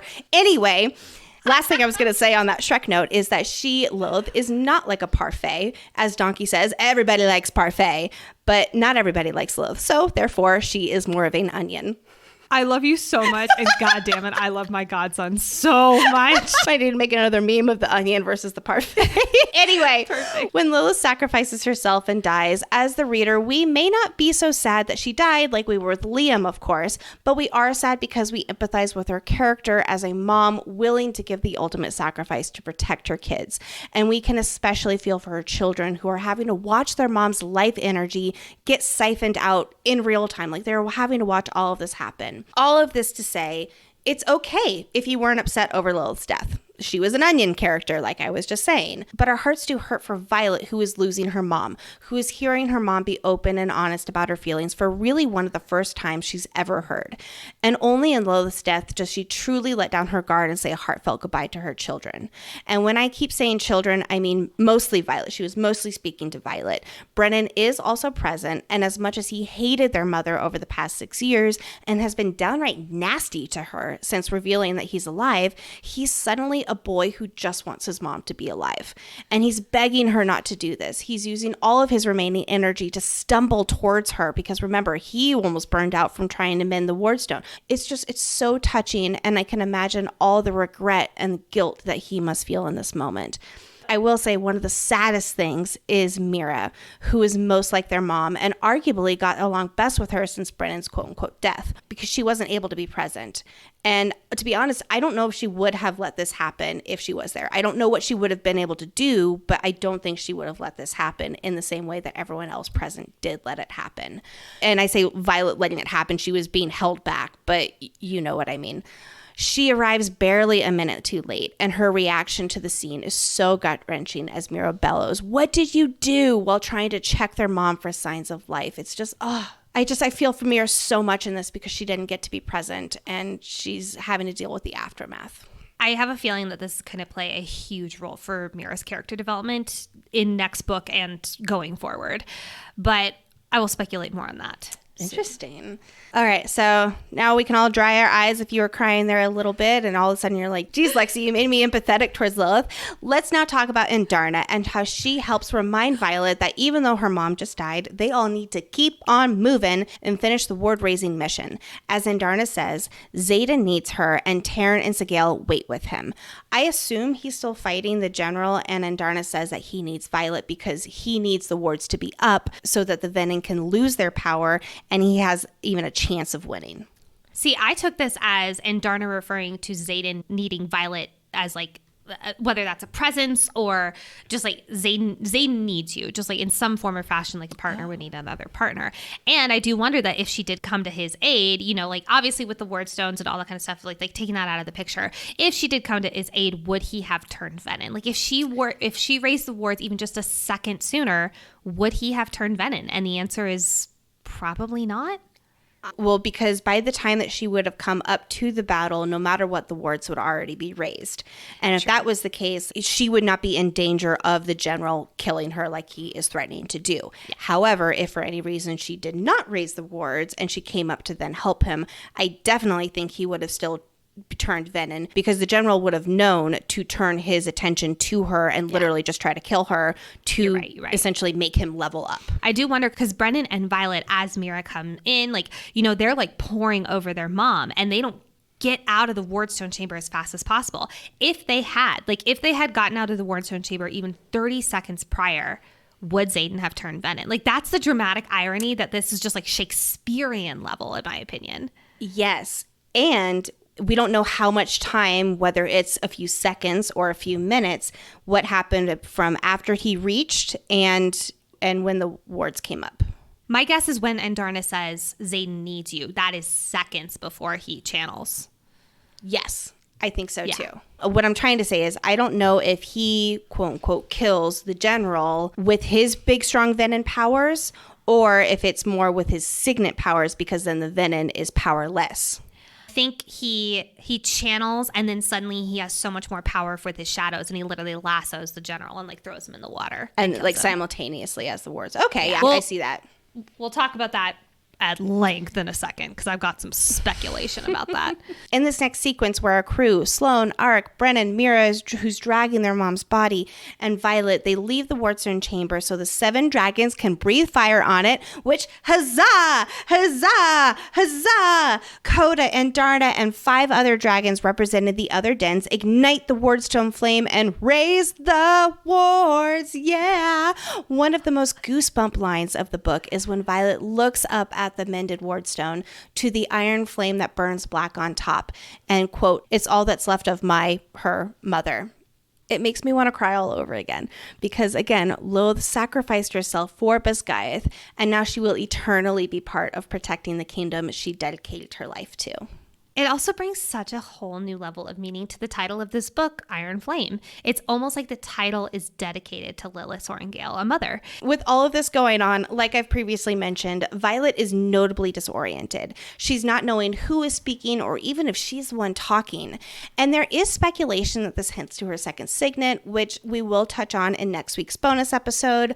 Personally, I'm of the belief that this is a show don't tell writing style here, where a POV character just lost her mom and her world has completely shifted. She is not clear-headed because of her devastation at what just happened, and she's still in shock, and that is just showing up on the page here. Now we have the chapter 65 epigraph, because yes, everyone, that was all just one chapter. So this epigraph is really an homage to Lilith and her children. However, something that I didn't notice until just now is that it's called Recovered Unsent Correspondence of General Lilith Sorrengail. We know that this passage is meant to be sent to Papa Sorrengail, but I do wonder when this was supposed to be sent. I'm assuming right before or sometime before he died. I hadn't caught that either until I saw it mentioned in one of our social media comments. Now, thinking, even though Lilith was stationed at Basgiath with her family, I could see her going out frequently for other missions and, general sort of things. So maybe something happened and she was going to write to him, but then she ended up, just coming home early and she didn't need to send it, and the unsent there is just a way to throw us off, but who knows there. I did see another assumption that was online that I really liked, that she wrote this letter to him after he died as a way to feel connected to a loved one who is no longer with us, but you desperately wish to talk to them. And it made me wonder if maybe Lilith did write their dad when she was so exhausted trying to keep Navarre's secrets. Remember when Violet saw her mom when they were at Athbane and was like, oh my gosh, like she looks like shit. And Lilith had known that her children had left to go to the revolution, and she was sneakily trying to help them fix the wards. So maybe she wrote it and it was never supposed to be sent because he was no longer with us. And the whole point was more for her own peace of mind versus actually trying to correspond with him. God damn, you're really tugging at my heartstrings today, Lexi. Then we have the aftermath of the wards raising, causing all the wyvern to drop dead and the venom to retreat. Which, real quick, this isn't funny, but it kind of is. How much would it suck to survive the battle only for a wyvern to fall from the sky and just fucking kill you? I want you to imagine you're like looking to a member of your squad and you're like, we're saved! We're saved! And just like dead. Oh my God, what has this book done to us? Anyway, I just had to throw that out there. All right, moving on to serious stuff. Andarna asks Violet to forgive her for blocking her from saving her mom, to which Violet admits that her mom made a choice and there's nothing to have to forgive with Andarna, which I love their bond so much. Taryn assures Violet that Xaden does live, but dang, is that some foreshadowing, because yeah, he's alive, but he's got some big issues right now that we will address shortly. I love that right after she gets that confirmation from Taryn, she thinks, that's Gravity, right? He's enough to keep my feet grounded. Prior to this, Xaden and Gravity mentions have always been concrete statements. They have had periods at the end of those sentences. This is a question mark. That's Gravity, right? Which is so poetic given the fact that, yes, he is her Gravity, but he's about to throw some question mark level complications into the mix. But the Sorrengail children can't join in the celebrations, breaking out all across Biscayeth because they are still processing that their mom just died to power the Wardstone. Dane finds Violet and, like a smart cookie, reaches for her, but then thinks twice and doesn't. This is one more little way of showing that they are rebuilding their friendship, but the trust is still broken. And then in true refashion, she shoves Dane out of the way to praise Violet and embrace her. And our favorite 4 in the second squad all live. Yay! The fucking sigh of relief that I had reading this for the first time. I was so afraid that someone was going to die. I also love that Rhys shoves Dane and then cups Violet with two hands on her face. It really also shows the trust that Violet and Rhys have that Dane truly does not have yet. He can't even get one hand on her face. And Rhys like, give me your face. I want to take it. I mean, she also doesn't have the same signet as he does. But yes, but I love that she does cup both of her hands. I didn't catch that. I love it. I love it so much. All right. So now pause, everybody. Because there is a line mid-sentence that we need to discuss. Mira is nowhere to be seen. So right before Violet notices her sister is nowhere to be seen, Mira was standing with Brennan and Violet as Rhys runs up to Violet and celebrates her achievement of raising the wards. Violet breaks down to Rhys, telling her about her mom's sacrifice, and she's just sobbing. Which I do want to point out real quick, because Violet says in her inner monologue in this moment, it doesn't matter that I shouldn't, that it's a shameful display of emotion, or that she, Lilith, wouldn't want it. The emotional baggage that Lilith has left on her children is really at full display here. So I just wanted to pull that out. Violet, better help. See the ad. And then when Violet looks up from crying to Rhys, she notices that Brennan is sitting on the steps of the administration building. And that is when Mira is nowhere to be seen. So Mira left while Violet was crying to Rhys. Big question here. Where did Mira go? If I had to guess, she snuck off to her mom's office or living quarters, which I think her office is in the administration building they're close to, but don't quote me on that. And Mira is going to go through their mom's stuff. Not sure if she's looking for anything in particular, but that is what I think, is that she's going through their mom's things. She doesn't want Biscayeth leadership to be the first to go through her mom's documents, maybe her weapons, anything else that she has. And again, I'm not sure if Mira is looking for something in particular, but this is just my theory for where Mira went. And maybe whatever she finds will play a role in the next book. Maybe what she finds is more on Venin or their dad's research, or Violet and hints about why her hair is silver, because that is also a big mystery that we really just kind of sprinkle out throughout this podcast here. I have no clue. But we have some loose ends with the Sorrengail parents, even besides their dad's research. So perhaps whatever Mira finds helps solve a few more mysteries. Nicole, where do you think Mira went off to? Because you teased a really great idea earlier. To be quite honest, I didn't think anything about Mira not being in the last little bit of this book until someone pointed out to us on social media. And quite frankly, normally I wouldn't really think twice about her not being on the pages, except for there is this line, like you pulled, and Mira is nowhere to be seen, which I don't think would have been written if there wasn't something that Mira was off doing. I love this idea, like that she went to Lilith's office to research her stuff. However, there is another option that I have heard, and that is that Mira, in her fury at her brother and her sister for letting this happen to her mom, left to join Melgren and his side, basically saying, if Horatia's side is the one that gets my mother killed, I actively do not want to be a part of this. And honestly, I could see it. Since our crew is staying here with Melgren after raising the wards, I don't know how this will work, but who the fuck knows? I definitely don't think that the Sorrengail siblings are always going to stay happy-go-lucky on the same side. I do think that someone is going to, whether that's betray the others or turn to the dark side, maybe not Venin, but like dark side meaning Melgren's side. I do think that is going to happen. Now, I don't know if this is something that Mira would do, because she was very quick to join the Horatian side and be like, fuck you, mom. Like, I can't believe you've been lying to us this entire time, which doesn't really feel like she would just be like, yeah, sure, I'll go join the people who have been lying and killing people our entire lives. But I do think that Mira, she learned that the Horatian side is not the quote unquote good guys that I think she thought they were supposed to be today. Well, I love that idea so much. I do think that of the 3 Sorrengail siblings, Brennan has a lot of sus energy around him, but I do think that Mira is the most likely to betray the other 2. I think it depends on who they would betray them for. Because I think that Brennan is very much in the revolution. But again, there are some sus things about him. There's the ruin in him. There are a lot of people who speculate that he is a Venin secret agent, essentially. And so I could see him betraying them for the dark side of the Venins, and then Mira would betray to go back to Navarre. But one of the 2, I don't think both of them would happen. So I agree. And I do think that there is the possibility that if Naolan is one of the, sages or one of the head Venin or something like that, that Brennan would yeet out of the revolution to go to his potential lover's side. Last thing before we move into the ending's big reveal that you have all patiently waited 13 episodes for. How many hours has that been? How many hours?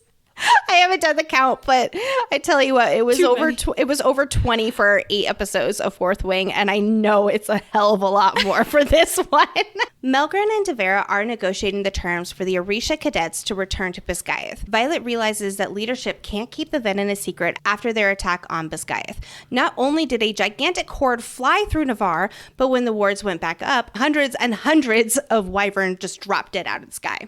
We just did the same moment at the exact same time. Navarrian citizens are going to notice 2 legs, not 4, gray, rotted teeth wyvern in their backyards or on their streets or at the grocery store because the roof caved in because a wyvern fell over it, or their poor neighbor just had a wyvern fall on them. Again, I'm going back to that. Like you're at Trader Joe's, you're getting your elote corn chips. Oh man. Oh shoot, that reminds me. I need to do a Trader Joe's run. Anyway, don't remind me. I need to go grocery shopping so bad. This is a really interesting setup for Book 3 because now not only is the secret out to the Riders Quadrant and Bisgayeth like it was in Book 2 here, but now it is for the rest of the kingdom, and Book 3 will have to navigate this new development. We're going to save our formal Book 3 predictions for the ramp up for the release later this year, just like we did for Iron Flame. Yes, of course, a lot of you have asked if we're going to do bets. Come on, it's Nicole and I. Of course we're going to have bets. We're competitive with each other. But we're not going to do any of this until later this year in the ramp up because our opinions can change up until then. I am so curious about how our crew will return to Bisgayeth. Technically, they still have half a year as second years because this is only December, and then the War Games is in like late June or something like that. And we know each of these books cover 6 months. So I have so many questions, and I'm just going to fire off a few here to get us all thinking. Does this mean that Book 3 will be the second half of their second year in the Writers' Quadrant? That is my assumption. So I'm going to go with yes. However, if that is the case, are we still going to be going to other places like we did expand on the world in this book? I don't see us expanding on this world in Book 2 and then just going back to Bisgayeth and keeping it at Bisgayeth in Book 3. Fantasy books tend to build on each other, right? They tend to grow and grow. I mean, Throne of Glass is a masterful example of this. But it does make me think, which of these, places in Poromiel, the Isle Kingdoms, where would we go and how would we go there if we are just quote unquote stuck back at Bisgayeth as our second half of a second year? Well, and then that also raises the question about Xaden, because he is the lieutenant. He is supposed to be stationed elsewhere. So now that he's a Venin, would he still be stationed at outposts? Or because he led a revolution, is there going to be some consequences for that? Like, there's a lot of questions around Xaden. I guess I'll leave it at that. I do wonder, since he is technically like leader of the revolution, will he be stationed at Bisgayeth with Melgren so that they can almost plan next steps? I do also wonder if Xaden and Violet are going to be called to Kaldir as like a, what the fuck did you do in front of the king? And then we also get to go to Kaldir, meet King Tauri in a more formal setting, I'll say, than, we did at Reunification Day in Fourth Wing, and also see Halden, who is the oldest of the princes, which is Arik's older brother. Which also, Arik is still technically secret because Lilith Sorrengail noticed and recognized him for who he was, which was the epic line of like, I don't care, like just move aside. But she has now died, and so I'm assuming that secret has died with her, and Melgren and all of them, he still is upholding his secret of being Ark Greycastle versus Cam Tari. So curious how that'll go for him. Same. A few other questions. How is this battle in secret coming undone going to change their classes? Is leadership rounding up all the Venin, as we know that they're trying to do? And are they just going to, bring them back to Bisgayeth? Do all of the writers start learning about runes? How is this going to work with classes and, I guess, bringing the Venin around? And don't even get me started on all the Venin questions I have, but... Well, I do wonder if we're going to have it more Venin-centric classics like they did at Erasure. Yeah. Venin 101, if you will. Can we fucking get Drake's book on Venin, have that required class reading? Wait, Xaden teaches the Venin class. Shut up. Can you imagine Xaden Ryerson, Shadow Daddy extraordinaire, being a teacher? Professor Ryerson. I would. My teacher. That's a fantasy. What's going to happen when Markham and Colonel Atos return? They're ominously not mentioned at the end of this battle. I have done my due diligence and I have done my keyword searches, and they are not in my ebook towards that end. I would assume Markham was part of the Scribe Initiative to remove the most precious books from the archives and seal it when Bisgayeth was under attack. But again, there was no mention of him during this battle.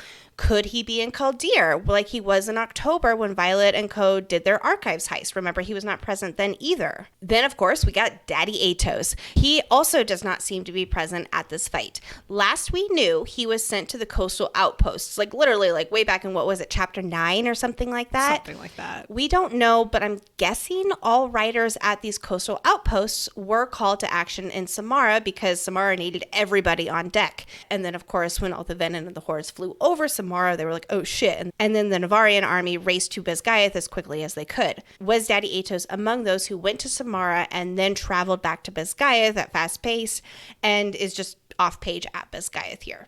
Or did he go off to the Venin? And, we have mentioned how he might be, working in cahoots with them. Did he go off to meet with their generals or be with their generals in some way? I don't know. But another Daddy Atos question is one that we have speculated on the show before, and that is he going to be the new leader of Bisgayeth, or will it be Panchek or someone new, kind of how we brought Varish into the game earlier this book? If I had to guess, it would be Panchek. I don't feel like it would be Colonel Atos just because there are a lot of aides. There are a lot of colonels and leadership and things like that. So I don't think that he is next in line for it. And he made some pretty big mistakes that Lilith did not forgive him for. So I would guess Panchek. Where does Poromiel fit in all of this? Are the Flyers returning to Orisha? Because they can't return to Cliffsbane Academy in Zolia because we can't assume that the Venin are still stationed there. When they moved to Samara, they did not abandon that stronghold. We know that from the Venin map that they had there at Orisha. The Flyers probably can't stay at Bisgayeth because now that the wards are properly up, they can't wield within them. There's also a lot of lingering prejudice at Bisgayeth. I think that opening the doors to Griffin Flyers permanently might be a little too much too soon for Navarre right now. I almost do see that we could have the blending of the two schools together. Although that would be quite the hole in their education if they can't wield. But are they able to go back to the Eurasian wards, and how long would they have until those wards are dead? Exactly. So, for instance, do they need to depend on the weakening wards at Orisha to have any kind of protection against the Wyvern? To my knowledge, Orisha can't reactivate their wards with 6 dragons for that partial protection where the Flyers can do magic. Ideally, they would keep those partial wards up, and then when they start fading too much, then they would just reactivate it because it's a little bit of the best of both worlds. The Venin and the Wyvern are limited in their power, even though it's not completely restricted, but at least the Griffin Flyers can have magic. But again, to my knowledge, Orisha can't reactivate their wards with 6 dragons for that partial protection where the Flyers can do magic because the only 2 black dragons have now breathed fire on the ward stones, and it only works once for each of them. Or maybe instead of just doing it one time, it's actually for 1 ward stone. Tarn can reactivate the Orisha wards because he is the designated dragon for breathing fire on that ward stone. We don't know for sure. That would be very convenient, but we don't know. I really hope that's the case, but that sounds almost too convenient. Another thing is, will the Eurasian leaders head back to Tyrandor, or will they continue helping the education of the Bisgayeth riders at Bisgayeth? Will they stay in Bisgayeth and become part of the faculty there almost? Maybe instead of Professor Ryerson, we instead get more of Professor Felix. And he almost takes over for Carr, and Carr gets booted out. Carr needs to get fired, especially with Felix coming in. But that's a great point. Like, think of Ulysses, for instance. I don't think he ever wants to step into Biscayeth again. I don't think he would necessarily be welcome. So I'm going to be very curious how the revolution is split. I wonder if the assembly, of course, will stay back in Orisha and kind of keep doing their thing, keep kind of manning, because this war is not over. They won a battle. They did not win the war here, assuming that the general is still alive, which we definitely do think he is. We'll get to that in a moment. And then we're only talking here about the revolution's cadets. So all of the riders and cadets who had previously been at Biscayeth, who then left, about 100 of them, to Orisha, that's who's coming back here. So we'll see. We will see. That's only scratching the surface of the questions that we have. And I'm sure in the next however long as we wait for book 3, we will have many, many more. But this last little thing before we move into like one of the biggest shockers that have ever happened in my reading history, at least. I love that Violet tells Taryn and Andarna to catch up. And I cannot wait to see how the Taryn and Andarna dynamic might change next book. If he is less like, adolescence, and a little bit more respectful towards her if she is the head of her own den. But you know what, Lexi? You know what I regularly think about in this frickin' world? What's that? The kind of underwear that our crew wears. Is it comfortable? Do they just go commando in flight leathers? I highly doubt it, being all sweaty after battle. That sounds really uncomfortable. I've wondered this too. And while we can't speak for Biscayeth War College's dress code, we do know that with MeUndies, they can offer you insanely comfy yet sexy undies and loungewear to buy or gift this holiday. We here at Fantasy Fangirls believe that love is anything. Whether you're married, single, focusing on friendships, or stuck in a never-ending spiral of situationships, or heck, maybe your shadow daddy just turned venom and that complicated things for you, everyone deserves to celebrate love. MeUndies has so many awesome Valentine's Day prints, and all of their products will make you want to curl up into a ball and prrr with joy. Plus, you can match your MeUndies with your boo for an extra special holiday treat. You and them matching MeUndies, magic waiting to happen. Wink. From all black classics to fun, expressive prints, MeUndies has a look for everyone. Plus, they come in sizes extra small to 4X large, guaranteeing a flattering cup for every body type. And MeUndies isn't just about underwear. Explore their lounge collection featuring joggers, hoodies, onesies, and more. When I went onto the MeUndies site, I was blown away by how many prints they have on there. And I knew that I wanted a fun print that felt very me. And I went with a pair that have narwhals on it. And every time I put them on, I look at my husband and I go, narwhals living in the ocean, causing a commotion because they are so awesome. And yes, it brings me more joy than I could ever describe. MeUndies are breathable, stretchy, and oh so comfy, making it ideal for all day wear. They use sustainably sourced materials and work with partners that truly care for their workers. That's why Nicole and I really love partnering here with MeUndies. This Valentine's Day, give the gift that'll always have them thinking of you and get 20% off your first order plus free shipping at MeUndies.com/FFG. That's MeUndies.com/FFG for 20% off plus free shipping. MeUndies, comfort from the outside in. Okay, friends, it is time. Nicole, you going to be okay here as we dive into this? I am salivating right now. I am salivating to talk about this. So first up, Sigale is guarding Xaden, and Violet actually asks if Sigale is going to let her pass. Sigale gives us some sass because it's Sigale, but then she does warn Violet to be careful with her words. You know when someone gets like a really bad haircut and their friend or their partner is like, don't say anything about it. Don't say it. That's what I imagine this is like here. Like, Sigale is the best friend who's guarding the really bad haircut, and she's like, you need to be careful with your words. It's interesting, though, too, because she is notably not talking to Xaden herself. So, oh, she's pissed. Yeah, she's pissed. But she's also still protecting him. So yeah. I love that. And we're starting to be like, okay, what's going on here? There's this ominous reassurance that Xaden is alive, but it doesn't feel very reassuring right now. And Violet asks Xaden what happened as he stands over the ravine. Not just like stands, but like literally like his toes are like his feet are halfway over the ravine. And Violet's like, okay, like, dude, like you gotta like walk back a little bit here. back Back it up.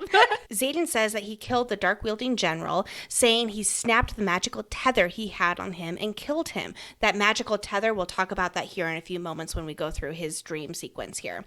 Then the general's body fell into the ravine and was washed away by the river. Xaden does keep watching down the ravine as if waiting for this venom to pop back up, even though the general's body is supposedly miles downstream by now. So before we get any further, I have to ask this question. Nicole, do you think Xaden actually killed the general dark wielder? Hell no! No fucking way. This is the general we have been seeing in Violet's dreams. He was the mystery sage, not a sage from Resin. He was outside of the wards. He was like giving them the stare down at Arisha. There is no way he, this big bad character of our story, is killed off page. No fucking way. Now, Xaden does say twice that he kills him, but he does not mention how. And the fact that this is a general venom, we don't know what kills them as a high level venom. We'll speculate that more in a second as we cover his dream. They might be immune to what kills other venom, or like the lower ranked venom, and instead cannot kill the maven level venom. So no way. He is definitely still breathing and alive. He's just now wet. Well, so remember from when Violet saw Xaden battling him from Terran's point of view, he had one dagger left, one of his alloy hilted daggers.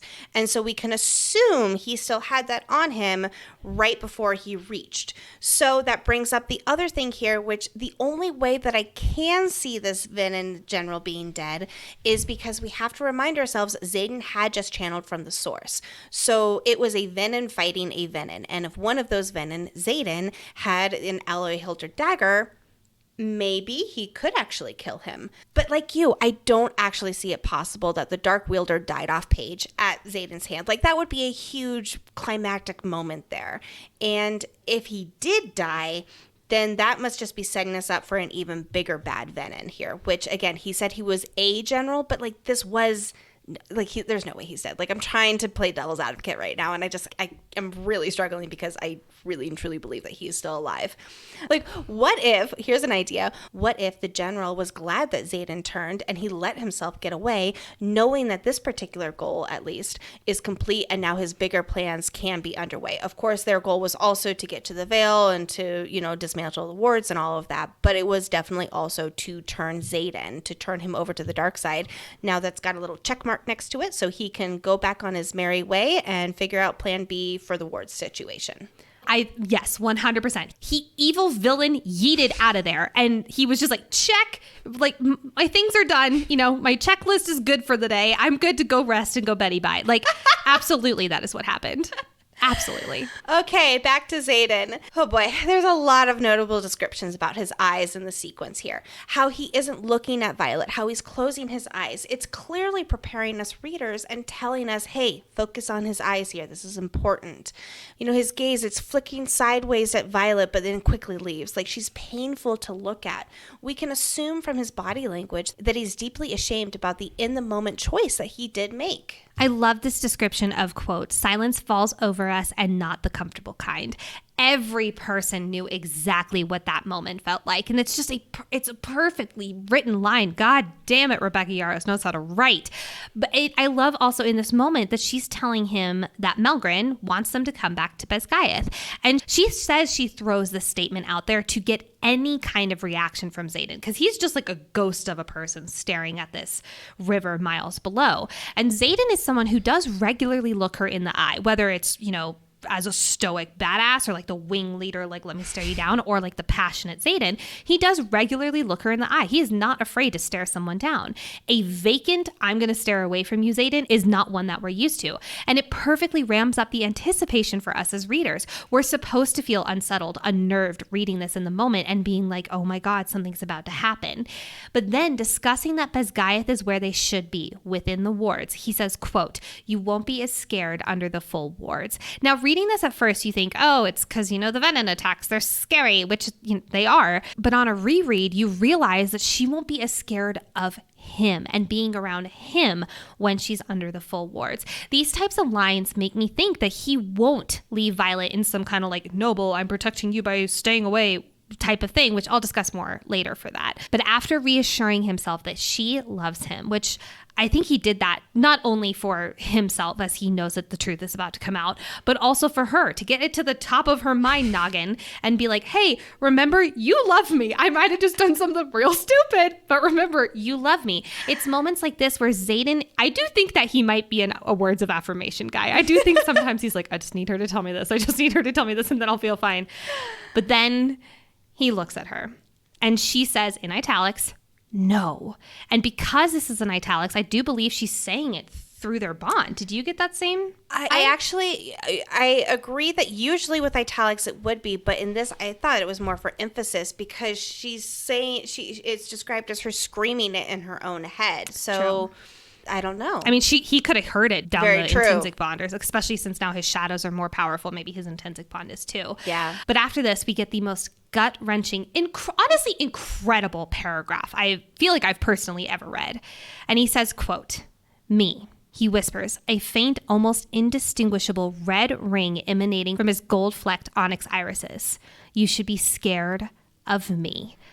Fuck, it's so good. I love the direction that this takes for our story. Now, don't get me wrong. I'm devastated for Xaden. I'm terrified for his well-being in the future books, but I love the conflict and the story aspects that this brings into our tale. Now, I do have a question for you, Lex. When I've been reading these books, I've always pictured the red rim for like Venance being around the eye itself, like the skin eye around the eye itself. But it wasn't until I saw some fan art where it was almost inside of the eye. It was like that red rim around the irises, and I love it. Which one did you see, at least on like your first read? For like him and for like the description we get like for the initiates that we know of, that I definitely did think it was like around the irises, that it was within their actual eyes.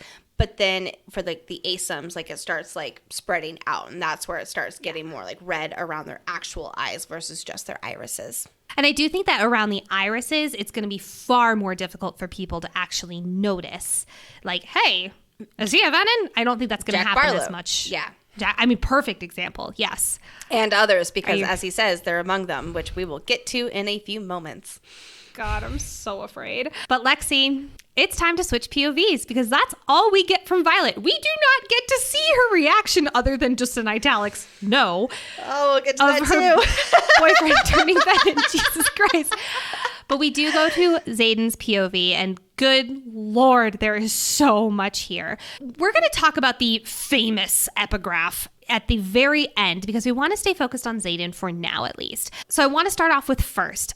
I love the only time that we're with Xaden as a POV in this book, it opens with him being suspended in like that suspended anti-gravity, almost chamber-like thing that the Venom put them in. Basically, his gravity is completely taken away. Now, it's notable because throughout this entire book, he has been described as Violet's gravity. Secondly, this line about the trust chicken, if you, like me, did not know what a trust chicken was, let me enlighten you. So I want you to think about like a rotisserie chicken with its legs like bound up one over the other. That is a trust chicken. You're welcome. On the same note about the bonds being tied around Xaden, when he is telling Violet that he broke the tether that the Venom had on him, and then that's how he killed him, well, he kind of skipped the part that then he reached for the ground, and then he killed him. Oh, yeah. That's a big part that he forgot. I do wonder if it's just that kind of invisible tether that had him bound, or if instead it was an invisible tether that is like mind-to-mind tether. I think like that intrinsic mind signet bond. I'm thinking it's more soul-like tether than physical. But it is like a physical because he can't move around, and it's like, you know how it is like in magic where there's invisible bindings around you and you're lifted up on it's just magic. Sure. It's common magic that we've seen. And I say common, like being a very powerful thing that this Venom can do that others can't. But unless you're an air wielder, and then you can do it too. I think it's a deeper connection, a deeper tether that these two have together. But we can save that for our bets episode. I agree that they're definitely connected more so. But I don't think that the magic that he's using on him has anything to do with that. I think it is more related to their history together or some kind of greater connection. Again, whether his mom's involved or there's something else at play here, but I don't think that the magic itself has to do with it. I think we're saying the same thing, but in different words. I think so. That would not be the first time that happened. No, won't be the last. Now, Xaden is also saying that this venom is acting just like he does in his fucking nightmares. You know what would have been nice to know about 50 chapters ago, Xaden? That you're having fucking nightmares. Now, I do not blame Xaden entirely. Like I mentioned earlier, Violet could have said this to him too, that she is having scary nightmares. But still, communication, y'all, not your strong suit. Now, Xaden does say this one sentence that raises my eyebrows. He says, quote, "What is it about me that fails the females in my life?" Now, we know that he feels some kind of way that he has failed Violet, and he feels like he's failing her right now. And we also know that he's feeling like he's failing Sigale as he's, about to reach for fucking Venonhood. I'm curious, Lexi, do you think this could also be about his mom? Yes. And if so, yes. how? Well, I don't know if it's necessarily something that specifically happened, but he does have some real attachment issues with his mom left when he was 10 because she apparently did not have much of an attachment to him. And he still carries around a blanket that she made for him because it has sentimental value to him. And so I don't know if something specific happened with his mom, but he feels as a child he failed her in some way to make her not want to stick around, and therefore she left. I think you're right on the money. I think it's like he feels like he failed in being good enough for her to stick around past the age of 10. Which is so sad. That's so sad. Then, also in this Venom dream sequence, the Venom is described as having, quote, "eerily red-rimmed eyes and spider-webbed veins." Now, according to Drake's Cordella's Venom, a compendium, aka the epigraph for chapter 47, the sages have perma-red eyes and veins that go up to their temples. There's no physical description for the general/mavens, though. This description of the general does feel rather close to the sages, which is interesting. So I guess that the looks aren't all that different. And I do think that Xaden and Drake need to meet up and add a little, asterisk or a little addition to the compendium here. And last thing here is that Xaden mentions how generals can be killed just like soldiers. And the Venom says, do they? Which has me nervous. This has me nervous. What kills the Maven? Xaden does think he kills the Maven. And like you said earlier, Lex, he had one of his alloy-hilted daggers. So I wonder if he stabbed said Venom with an alloy-hilted dagger. But guess what? Alloy does not kill the generals of the Venom crew. I do think that anything sage or lower, Alloy is probably good. Now, maybe he also killed him or he thinks he killed him in another way, whether it was the long fall or something like that. I definitely think that Mavens have some extra special level of killable hierarchy that obviously our crew knows nothing about. I could definitely see that happening. So before we get too much further into especially the Jack Barlow part here, I want to address that there is a lot of confusion among the fandom about why Xaden felt he needed to turn Venom to protect Violet. Again, it's a very hectic sequence there at the end of the book, and so I want to break it down here so that everyone can be super clear on why he turned. While Violet went down to imbue the Wardstone and raise the wards to be able to stop the whole battle, Xaden stayed up to face the Venom and buy her time. He knew that the Venom were targeting him, that they were waiting for him, and of course he wasn't going to hide from it. Xaden is a guy who faces the Venom head on. But he is no match for this powerful general. Xaden is close to burning out from how much he's been wielding, and he knows that he's going to be defeated. All the while, Terran and Sigale are in the air above, fighting the Wyvern attacking them. These Wyvern are specifically targeting Terran and Sigale to prevent them from coming to Xaden's aid fighting the Venom. So they are essentially blocked from helping him because these Wyvern are ruthless trying to tear them apart. The general gives Xaden one last chance to make the right choice, aka turn Venom, by releasing the magical mid-air suspension he had on him, that tether as Xaden described it to Violet. And Xaden falls to the ground. Ho ho! The Venom just gave Xaden the chance to be at the ground to channel. I also love that in this moment, he has his hands on the ground and he almost has the idea. It's not blatantly in the text yet, but then Sigale roars in pure fury and it's almost like she knows exactly what decision he's about to make. And she's like, you know when you have a cat and they're about to knock over a water glass and you're like, don't do it, Miko, don't do it. And the cat just goes, wow, and just knocks it over. Yes, I have children. You also live with a cat, so I know, that's why my nose is always so itchy. So that's interesting because I'm actually going to get to it here in a few minutes. I disagree that Xaden knew or had any inkling that he was going to turn until the moment that he did. So interesting. Let's talk about that there in a moment. So Xaden is on the ground now, and the venom is giving him the chance to turn. And the general starts taunting Xaden about Violet because he knows that she is the most important thing in Xaden's life, and protecting her is the only way he would turn venom. But Xaden keeps refusing. Then he feels for Violet in their bond, and in that moment, she is about to burn out herself trying to imbue the Wardstone. He realizes she's about to sacrifice herself to give the Wardstone a chance to be activated so the wards can be raised and everyone, specifically Xaden, can be saved from this dark wielder. But I don't think that had really anything to do with him turning, at least in this exact context here. The general just keeps taunting him about Violet, saying that once he kills Xaden, which seems inevitable at this point, he will go find Violet and wrap his hands around her neck and drain her. That right there is why Xaden knows he needs to survive this, because if he doesn't, this venom will target Violet and kill her. So Xaden is reaching in the depths of Sigale's power, but there's just nothing left. He can't let Violet suffer the consequences of this failure, and that is when he feels the power under the ground. And with no other alternative to save both of them, he reaches.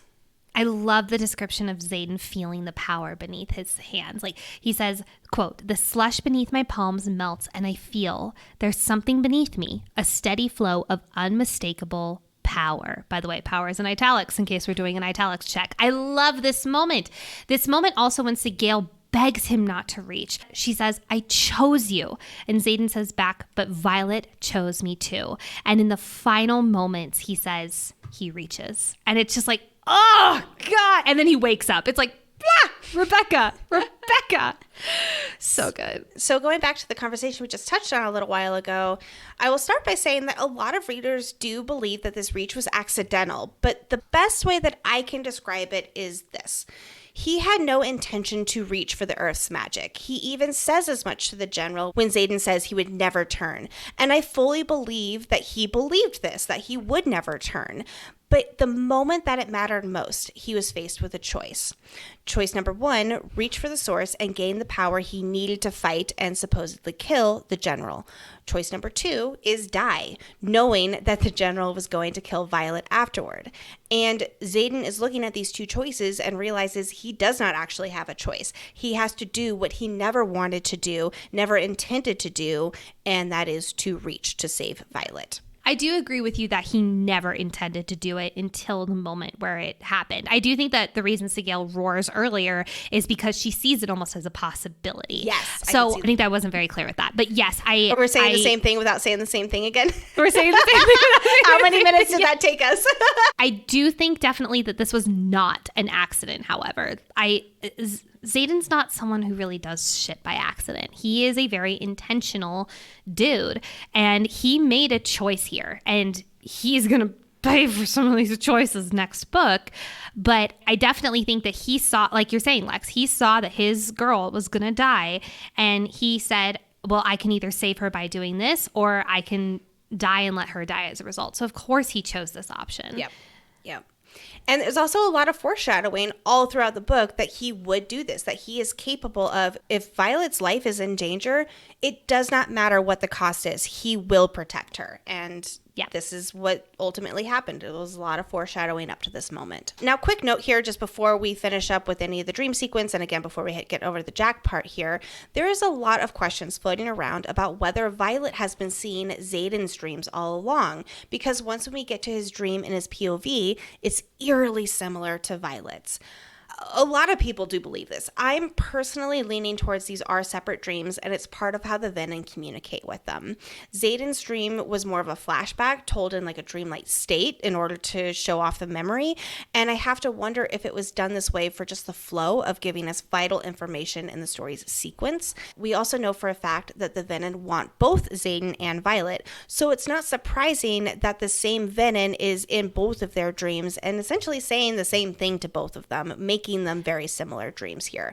Also, in Violet's dreams, she does reference Taryn and Andarna at one point, so I do think that they are very different dreams, but it is really showing that the Venom are after them for, I don't know if the same reasons, because Xaden's got something going on here. I think he is holding a few secrets here with his why, but the Venom do want both of them. I think that this is more of a copy-paste situation versus a I'm Violet and I'm seeing into your dreams. Yes. You know, the Venin are just kind of like duplicating. Now, the Venin does say to Xaden, I told you once that you'd turn for love, and so you shall. If this sounds familiar, it should, because in chapter 52, Violet's dream, the sage not a sage, says basically the same thing to her. And note that he says this right after we get the comment about him coming close and she's smelling something sweet on his breath. Sweet is a word that we regularly connect to Xaden in both books. Obviously, the general is not Xaden. I want to be very clear, but it is an odd parallel, and maybe it's a parallel to think that, oh, we're connecting these dreams to Xaden, or even connecting the Venin to Xaden, but I definitely want to keep an eye out for more of those dream connections. And I do wonder if the dreams are going to continue next book. Yes, I do think that they will continue in an interesting capacity. And now that Xaden is a Venin, is it going to be, I'll say, easier for like with the dream sequences? I don't know. I could see there being almost like an evolution of all of that. But let's talk about another thing that during our initial reactions episode, I actually re-listened to it to kind of have like bookends here from when we first started this journey to now. And we've grown so much. We were so scared for this deep dive, and we've done it. We did it. We did. We're not done yet. Yeah, we're doing it. But one of the things I was really hung up on was, what is Violet's reaction to Xaden turning Venin? We can absolutely infer that she knows he turned Venin at the end of chapter 65, the last chapter in her POV. He finally looks at her and she recognizes the red ring emanating from his irises. Like we said, in her head, she's screaming, no! And he says that she should be scared of him, which makes his emphasis on staying within the wards make sense. In other words, Xaden is telling Violet in no clear words that he has turned Venin and they need to stay within Besgaia's wards, so his Venin power is restricted and therefore Violet doesn't have to be so afraid of him. All of this happened around midday after the battle lasted approximately 4 to 5 hours. Then we get a time jump to later that night and learn that in the half day or so where we didn't see on page, our crew was waiting in the overflowing clinic where they waited for Sawyer to come out of surgery. I would have given anything for those chapters of what was going on in Violet's head. I guarantee you they were standing next to each other, just totally silent. I don't think they were having it out yet. I think it was very much like, I'm pissed at you, but I don't know even where to begin. Okay, but that brings me to my next point here, because we know that Xaden was around other people, including Violet. Oh, actually, I guess I'm not getting to my point quite yet. But I am going to speculate that only Violet knows Xaden is now a Venin. Yeah. The red rim around his irises, it was almost indistinguishable. So perhaps, probably, it faded and no one is the wiser. We don't know this, but that is definitely my guess. My big question leaving this book is, are people going to know next book that Xaden turns Venin? I'm personally leaning towards no. I mean, look at the intrinsic secret he's kept for 3+ years. Unless, however, they get close to him after he's channeled from the source. Now, he mentions later on in this chapter, in this POV chapter, that it's a craving. Like, I almost think about it, and I can't remember if Rebecca's made a formal connection to this, but it does sound to me like almost an addict needing a fix, right? And he mentions that he's craving it. And even Jack Barlow says, you're just going to want more and more. Now, he mentions also that him and Violet waited outside of Sawyer's surgery for hours. And I don't think that Xaden would just be sleeping in a room all peaceful if someone went, oh, Xaden's a Venin. Oh, like that would not be happening. I definitely think no one noticed. I do think he's going to do a very good job of hiding it. So my question is, how long into book 3 until I guess my few questions are, how long into book 3 until he channels from the source again? What do you think? I think it's going to be sooner than we think. Or he'll essentially sacrifice his Signet Powers and take the serum in order to alleviate it. I think Very both are going to possibly. happen. I agree. My second question is, who will be the first person to know after Violet? Garrick? That would be my guess. But I also could see Imogen figuring it out and being like, you idiot. Oh, man, I'd love to see that. I would too. Okay, so with all of this to say, this still leaves the big question we have not addressed yet about Violet's reaction to the man she loves turning Venin to help protect everyone. And my even bigger question, the one that I was really hung up on here in our initial reactions episode, is why she's in bed with him when she should be so scared of him. This was actually addressed, sort of, in the Variety article, which I'm going to quote in its entirety here. So the question is, we end the book there in that scene with Jack and Xaden's POV, meaning we don't get to be in Violet's head for her reaction to Xaden becoming Venin. And when we pick up in Xaden's POV, she's asleep next to him and we get no dialogue between them. So presumably, whatever Violet's reaction was to seeing his red-rimmed eyes, she felt safe enough to sleep in her bed with him that night, even though she knows he's turning Venin. That question embodies everything that I'm wondering here as well. So Rebecca's answer is correct. Welcome to conflict. How do you keep a couple together and apart and together and apart for 5 books? Would you like some conflict? Have some conflict. So I love our girl Rebecca, but I'm going to be honest, this answer does not clarify anything.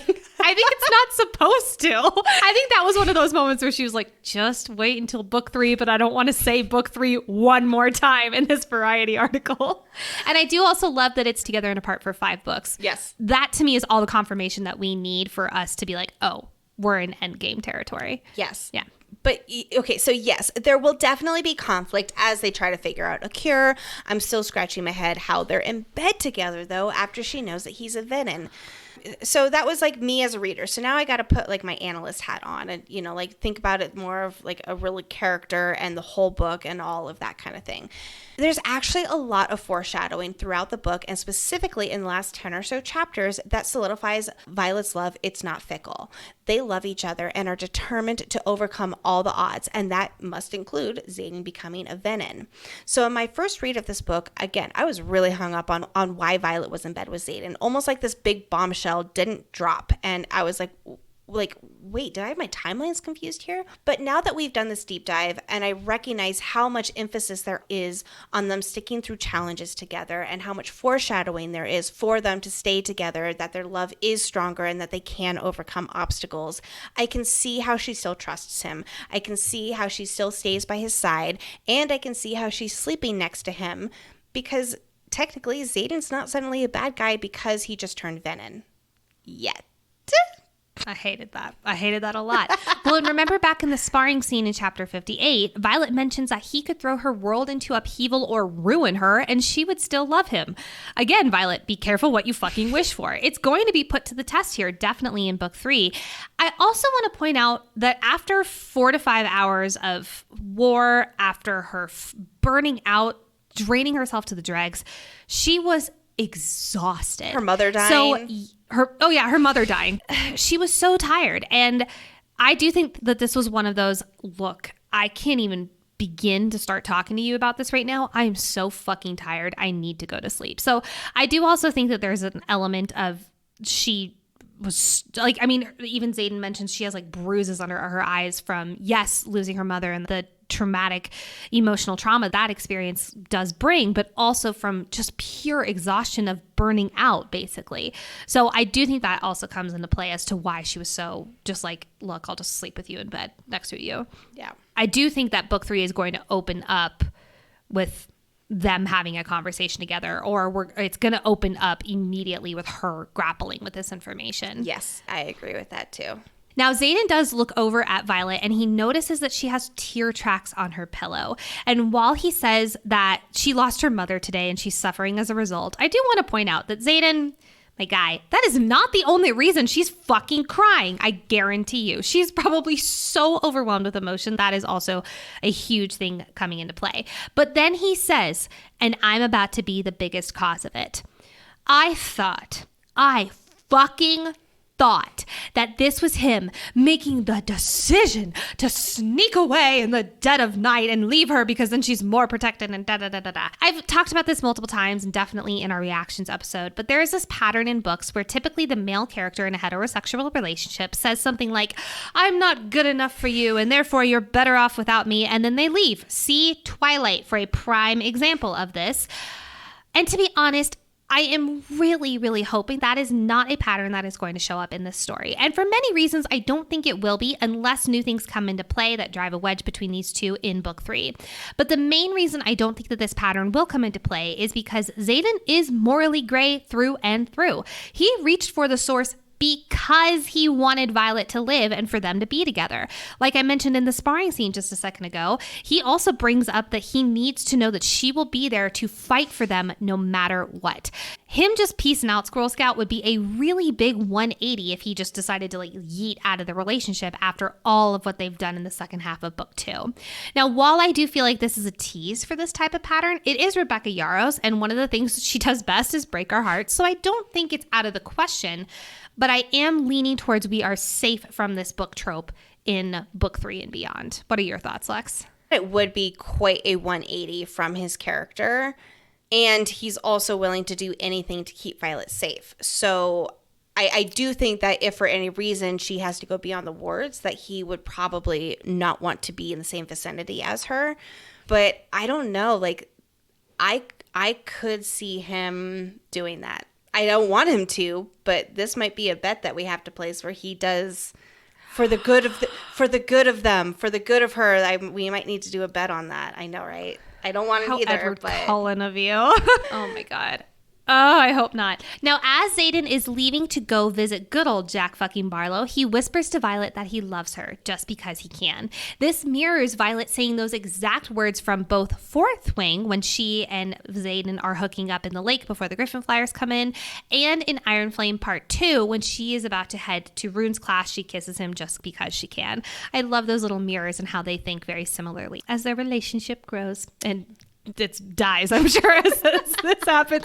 I don't think dies like it's going to end because like I do think that they're endgame, but I don't think it's going to go over very well for them next book. It is also noticeable that Sigale has been eerily silent since he turned Venin, and oh goodness, how is this relationship going to change? We're obviously focusing on Xaden and Violet because they are our core relationship in this book, but Xaden and Sigale are also a primary relationship while mostly off page. We can insinuate most of it from off page. I am really hoping for more Xaden POVs next book for many reasons, but also so I can read Sigale ripping him a new asshole for what he did. Yeah, oh man. So some readers are curious if he and Sigale are still bonded, and the answer to this is yes, they are still bonded after Xaden turns Venin. You do stay bonded to your dragon after you turn. Rebecca has confirmed this, and we saw it happen with Jack. But yeah, Sigale is pissed at Xaden. There is also the question now that if Sigale dies, does that mean that Xaden does die? No, he would not die if, and only if, he channels from the source soon after Sigale would die. Remember what happened with Jack. He was starting to die. Like there was even that correlation where it was like, oh my, like he was starting to have like the heavy breathing, like Liam did after his dragon died. He was starting to go, but then he channeled and drew life back into him, therefore proving you don't need to be tethered to your dragon to keep living, but you are still tethered to the greater power, to the magic that you've taken, to the magic that you have essentially lost your soul to now. Think of it like a drug, as Jack fucking Barlow kind of describes it. Also, we've noted this numerous times on the pod, but we have to call it out here. Xaden's shadow power has increased, so we can only assume that both of his signets are about to increase in power. What does this mean for what he can do? We are desperately awaiting to find out. Yes, we are.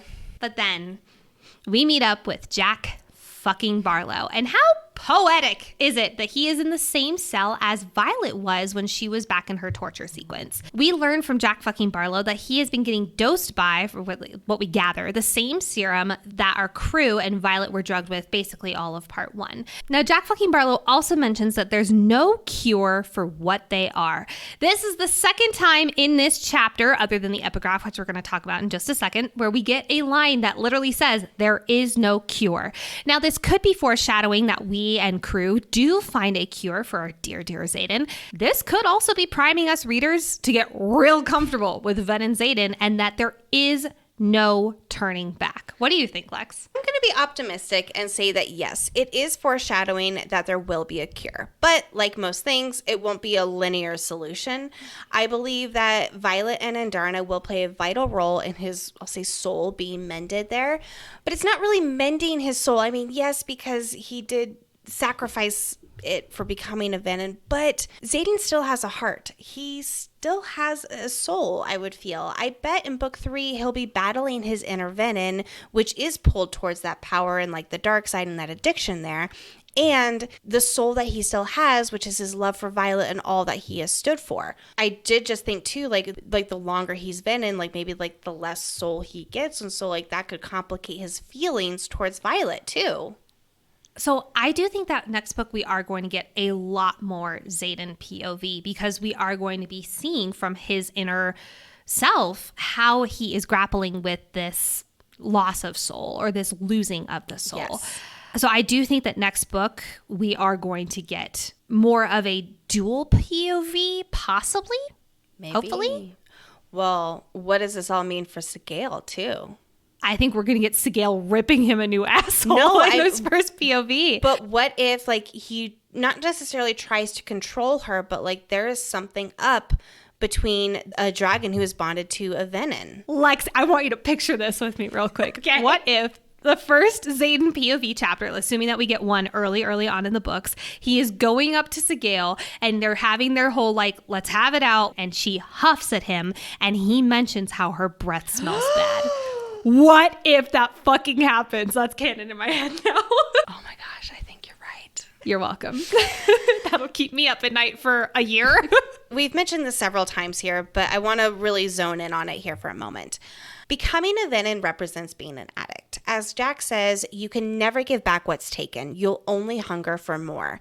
And Xaden can feel it, the power beneath Bisgaiath almost calling to him, his craving to satisfy his need for more. It's already there. And the only thing that can squash it is the serum, which also stifles your signets and your dragon bond. Xaden even says that he would rather die than become one of the venin. But Jack makes a good point. I hate that I'm saying that, but he does. I lost my train of thought there. Yes. Okay, so Xaden did turn instead of die, but it wasn't his death he was worried about. It was that his death would directly lead to Violet's death, according to the general who wanted to go after her once when he killed Xaden.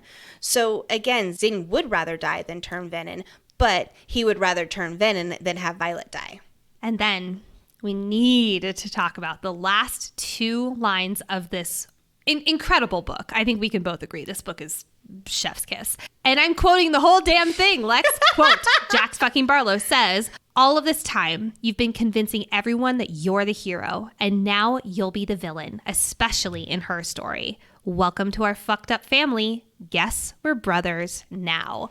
Wow, there's a lot to unpack here. First, how beautifully meta. The quote, you've been convincing everyone you're the hero, not Violet.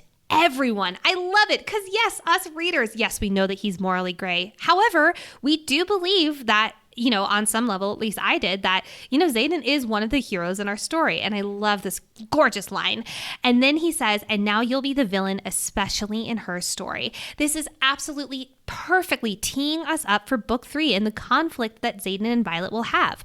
I don't think that Violet will be okay in the slightest with her shadow daddy venin, and I think that she'll try to understand. Yes, I think she'll seek out info for a cure. Yes, but I think there's going to be fear, aka what we feel towards villains in stories, in regards to Xaden and what he now is. Yes, exactly. There are so many layers to their conflict and their desire to overcome it as well. Neither Xaden or Violet are people who are willing just to sit tight behind the wards either. They're problem solvers, but I bet the solution, it will have to take them outside of the wards, and I'll be very curious how that all plays out. Maybe to the Isle Kingdoms, you say? Maybe to the Isle Kingdoms? I don't know if we're getting the Isle Kingdoms in book 3. I think probably book 5, maybe book 4 if we're lucky. What? Yeah. Okay, we need to add this to a next bets list, and that is, I think we're going to the Isle Kingdoms in book 3. All right, I'm so excited to prove you wrong. Someone's a little bitter about chapter 56, in my opinion. I can't wait to be right twice. Next, Jack fucking Barlow says, welcome to our fucked up family. I want to remind you of the last line of Fourth Wing. Welcome to the revolution, Violet. Both books end with our main characters getting welcomed into a family they didn't know of or they did not want to be a part of. And my God, the parallelism is too good. And lastly, He says, guess we're brothers now. Some fans have speculated that Jack fucking Barlow saying this to Xaden is actually calling out the fact that they are actual siblings. You know, we've talked at length in this podcast about the foreshadowing for Xaden definitely having a sibling at some point. Personally, I'm leaning no on Jack fucking Barlow fulfilling this role for Xaden. I think that this is more of Jack fucking Barlow baiting, get it, that Xaden it's baiting him and basically saying a big old fuck you to Xaden. What are your thoughts? Well, first of all, I do think that it is a promise that we will get a lot more about Jack in the next book, and that he serves this greater purpose of coming back and being a Venin in that connection. But no, they are definitely not siblings. First of all, they look too different. Remember that Xaden is a person of color and Jack is a big blonde dude. So there's that to start off. And second, I really consider this more as like a fraternity brother, so to speak, rather than an actual brother. Again, big fucked up family, meaning just being a Venin, being indoctrined into that Veninhood there. And so it's like that fraternity brother sort of thing. On a somewhat similar note, just as we're talking about Venin and their brotherhood and all of that, there seems to be a general consensus among the readership that Venin have a hive mind. But I'm personally struggling to see where everyone got that information because I actually disagree. Wyvern have the hive mind because they are created by the Venin, but the Venin themselves, they don't. As far as I know, I could be wrong, but I'm going off of the assumption that the Venin do not have a hive mind. It's the Wyvern that we have confirmation that they do. My guess is that we got this assumption from, the fandom got this assumption from Jack fucking Barlow saying that he was planting lures to get them to Besgaiath, and almost how it's like this mind-to-mind connection that all Venins have together of just like, hey, you know, we want to go here, so like help lure us here. I don't know. I truly don't know. I do agree with you. Yes, we have confirmation that the Wyvern are the hive mind for the Venin who created them. Yes, that is confirmed on the page. Yes. I will be very curious if now Xaden gets, you know, secret Venin intel from like the Venin megaphone blasts through the Venin network, you know, on LinkedIn. Like, I will be curious how that would work.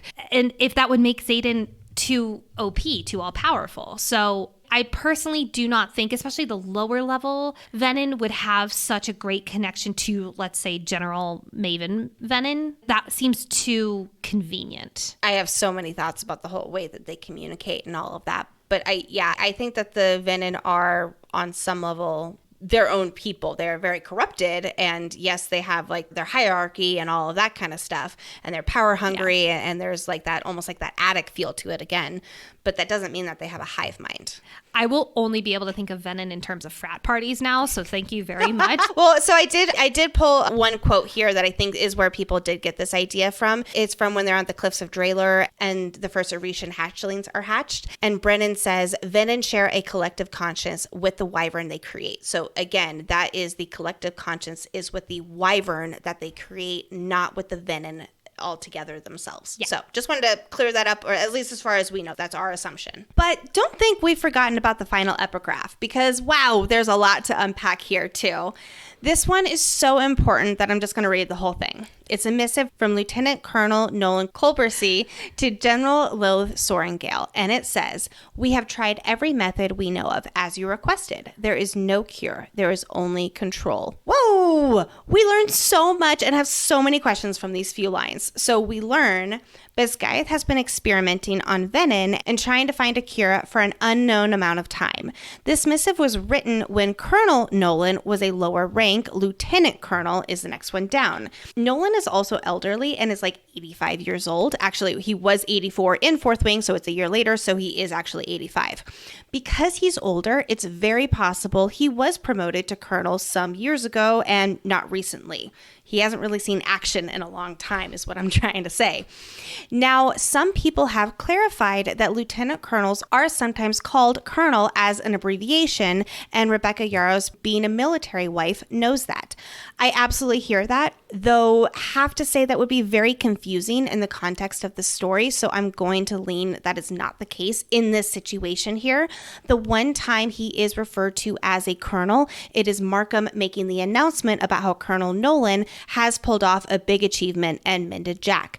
That seems very very official, and coming from Markham too, I don't feel like he would use the shorthanded version of his rank. Now, what I could definitely see happening here is that once when Nolan's done with Jack, that is what got him promoted to colonel, and that's the argument for the missive being much more recent. But it could be as a result of them thinking that they fixed Jack. Well, because Jack is doing so well. He's so nice now. So Nolan must be a genius. Like, I could definitely see this happening. I still love the idea, though, that this epigraph, this missive, is from years and years ago, because these epigraphs, they offer Easter eggs, and this would be a very clever one to hint to the timeline of how long Bisgayeth has been trying to fix this. But we'll get to further evidence that this is actually a recent missive in a moment. We also learn from this epigraph that Lilith has been actively working with others, specifically Nolan, the Mender, to find a cure for venin, which has brought about a lot of theories. So let's just highlight a few of them. Number one, Lilith herself is a venin, and she's having Nolan try to find the cure for herself. Back in Fourth Wing, Violet had a story where she said that she thought her mom was a venin because she had red around her eyes, but it turned out that her mom was just tired. There are a few other instances sprinkled throughout the books that people are gravitating towards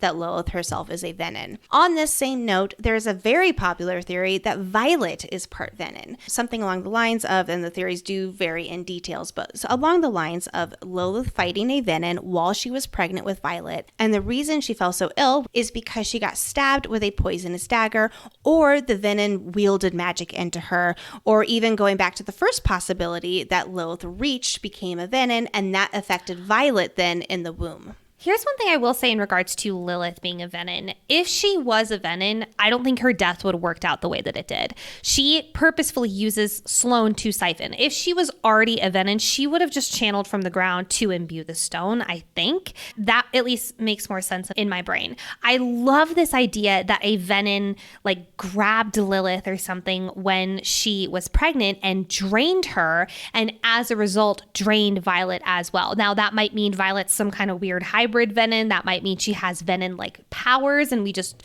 without being an actual venin who lost her soul. I don't know, but that would explain, her hair being half drained as it is. And we should note that Rebecca has confirmed there is a reason that Violet's hair is partially silver, and we will learn it at a later date. So all of that to say, Lilith is having Nolan search for a cure of venin for her daughter, Violet, who she knows is part venin in some way. That would also connect why Nolan and Violet, well, yes, because she was always getting hurt, she was always needing mending, but that also would explain why Lilith trusted Nolan to do the research and all this kind of stuff, because he was already so connected to Violet. That's a possibility too, yep. And another possibility too, just as we're talking about the timeline, say 20 or so years ago, he certainly could be a lieutenant colonel. So that checks out. Others have theorized that she is looking for a cure for Papa Sorrengail, who had turned venin. To be clear, however, Rebecca has confirmed that Papa Sorrengail is dead. Like, he is dead. I also feel like she confirmed that he is not a venin, but I can't find the interview to double check my sources, so I can't state that as a fact, but I swear I heard her say that he is also not a venin. So I know exactly which interview you're talking about. It's the video interview with Entertainment Weekly's book club. It's on YouTube. And in this interview, she confirms that he was not a venin at Russin, because a lot of people were thinking that he was one of the venin at Russin. And she was like, don't you think she'd recognize her dad? So when she says he's not a venin, it was in that context. Now, to be clear, I personally do not think that Papa Sorrengail, who was doing all of this research on Feathertails, and we personally do believe that he got killed for the research that he did by leadership, I do not think he is venin, but we have not had that officially confirmed by the author. I will take those semantics for what they are, yes. I personally think it's close enough for us to confirm, but I don't want to say misleading information. This epigraph could be proof that Bisgayeth leadership has known about venin being among them, as Jack says, and they've been actively trying to fix this pretty big issue. And so they're trying to cure those who reach, because we've talked a lot about how we could definitely see that being a fairly common thing among writers, is that they are power hungry and that they do reach, whether by accident or by the venom among them, kind of like telling them, like what's actually possible. But anyway, that they're trying to cure those who reach and become venom within the wards. But ultimately, of course, there is no cure. There is only control. And the way to control them, this serum that both blocks Signet Powers and strips venom of their power. And I'm going to guess as well, they're craving for that power that's kind of like insinuated by Jack in the final chapter. But wait, this serum is new this year. Aha, this is where I start wondering, was it around, yes, Nicole? I have an idea. Yes. Nolan's wife, Winifred, was in Fourth Wing, very briefly in Fourth Wing, but she was noted that she was a wizard when it comes to different concoctions or not potions. That's definitely not the right word because she's not a witch, but like the pain meds basically. I'm not a witch. I'm your wife. I'm sorry. I had to. We have to have at least one princess bride. But I do wonder if, since Nolan was working on the Jack side of things, of the there is no cure, there's only control, if Winifred has been working on the serum side of things when it comes to creating a concoction, and this duo is just really something. That's very possible there. Yes. So we have to wonder if this missive is indeed years old, more than 1 year old. How did they control the venom then? Because we know now that the way that they control the venom is through the serum. So does that mean that it was previously around as they tried to figure out how to cure the venom? Or did they have a different way of controlling them, and that now this year is when they are able to successfully control them? Again, like, this really makes me think that the missive is recent, which goes against everything I've thought this entire Iron Flame deep dive, because Nolan definitely is determined to try and cure Jack by mending his soul. He almost burns out consistently, like his stamina is next to nothing because he is so focused on trying to mend his soul. And it doesn't seem like this is something that happens regularly because he was obviously fine last year. If this is the case and the missive was sent to Lilith within recent months, does that mean Jack is indeed the first venom they're experimenting on? I'm going to say first and only, possibly. And they have no idea about the extent of the venom infiltration, as Jack has said. You are breaking my brain. God damn it. Everything I knew is a lie. I know. I'm so sorry about the second wing. Now, again, we don't know this. I have no idea, but I'm just thinking logically about what we know about this missive in the epigraph, and what we know about Nolan all of this year, and what we know about the serum, and what we know about Jack too. Fuck, I think you're right. You think that he is talking specifically about Jack. They do not know about any other venom in the Navarrian borders. I think maybe like the whole they do not know might be a bit of a stretch, but they are not actively experimenting on venom like we have previously thought. I do think that'll change next book with them having captured some after the battle. But fuck, I think you're right. I think you're right. Damn it. We've been speculating this whole book that, about all the possibilities with them experimenting and who's a venom and how they're controlling them and all of that. But I just don't know. I think you're 100% on the money here. Yep. And in that case, then that means that Nolan would have been promoted to colonel because of his success here with Jack.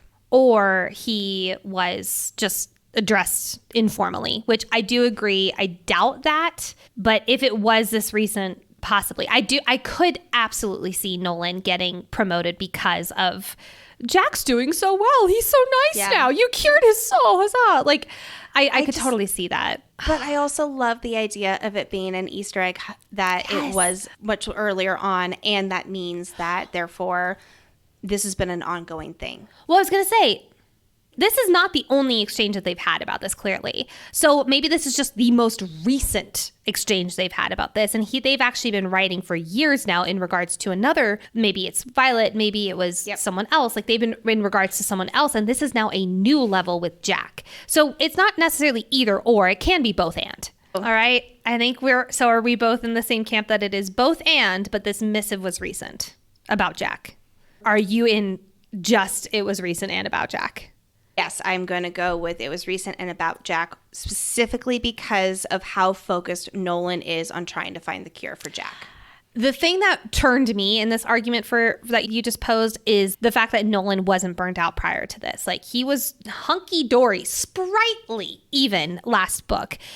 And it wasn't until his possibly his wife created the serum, and then he also burns out, that he finally gives the like throwing his hands up in the air to Lilith of like, there is no cure. Because they also knew Jack was a venom. They knew the telltale signs. And so I don't think that this is the first time something like this has happened, but it is the first time that they are experimenting and actively trying to mend someone's soul and realizing, nope, there is only control, and that is where the serum plays into it.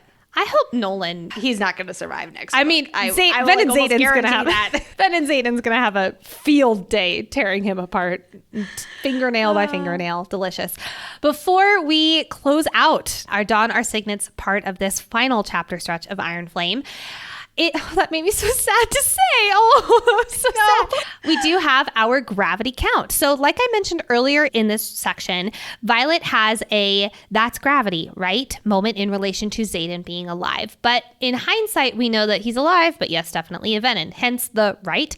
This is now the gravity count for the entire book. And remember, this is gravity only in mentions with Xaden and Violet together, not gravity in the dreamlike and all that kind of stuff sense. Just Xaden and Violet.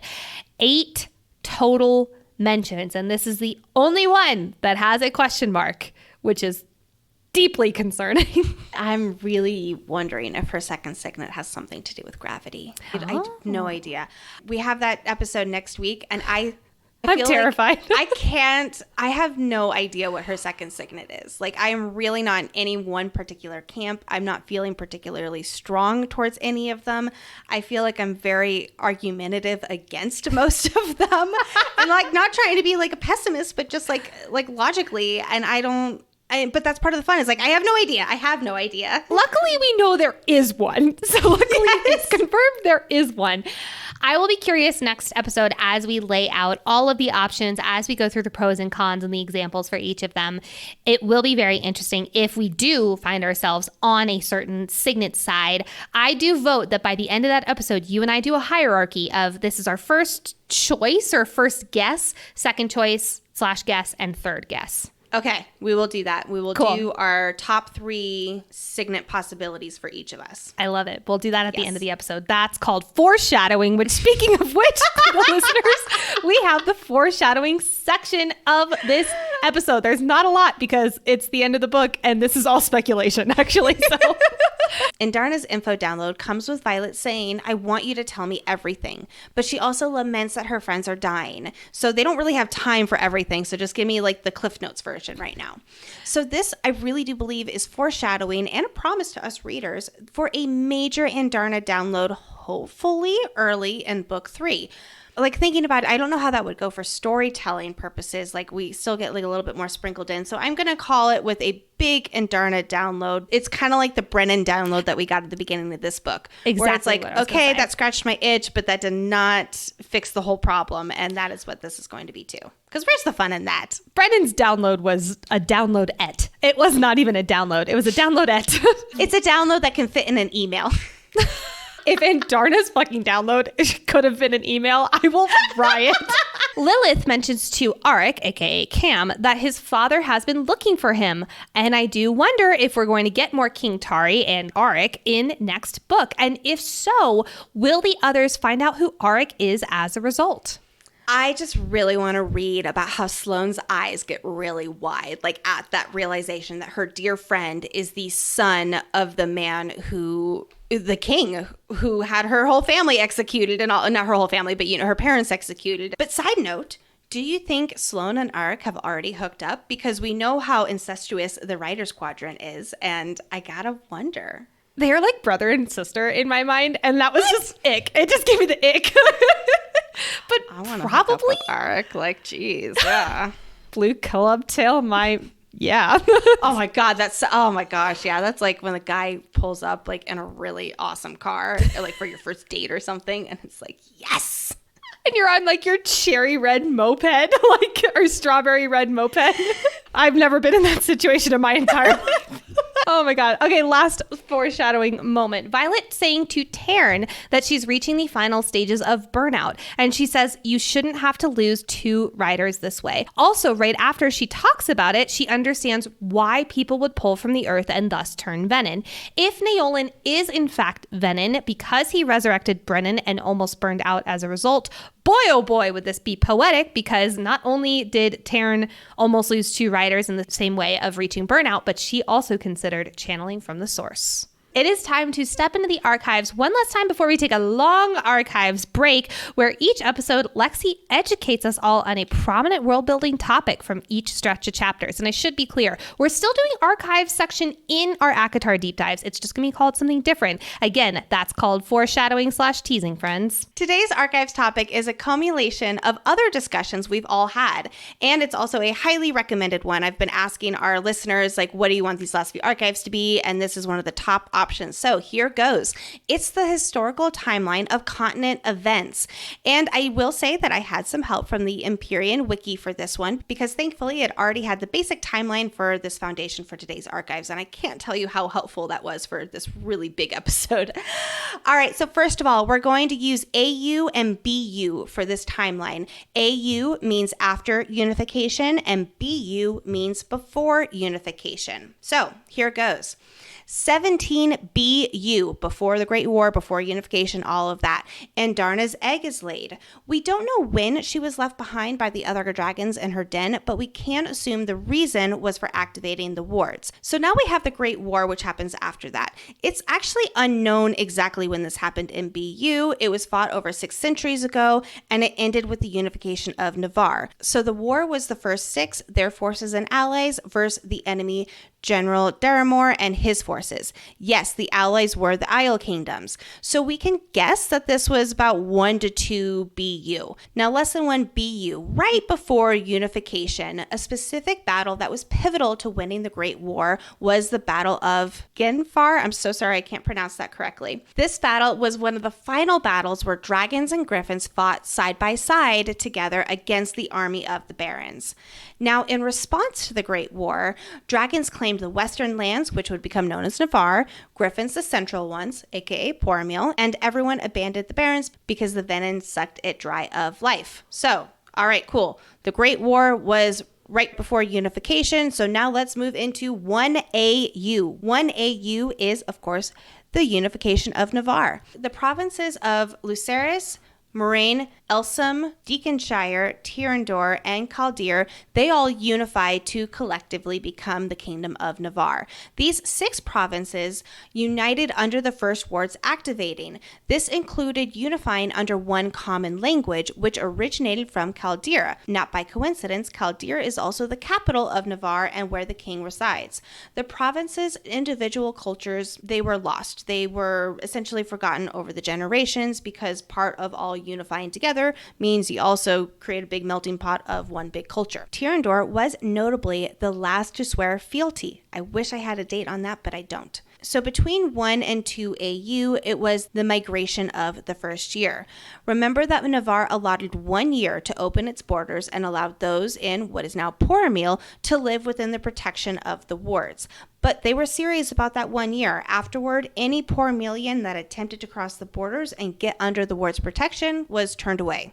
Or killed, as we learn from Samara. Now let's fast forward a while. 233 AU is the beginning of the war with Poromiel. This is the start of the 400-plus year war with the Kingdom of Poromiel. This is also approximately when all recorded Navarrian history dates back to. So we know from the end of Fourth Wing and Violet's realization is that one generation wiped out any mention of Venin or Wyvern, erasing them from history so no one in Navarre knows of their existence.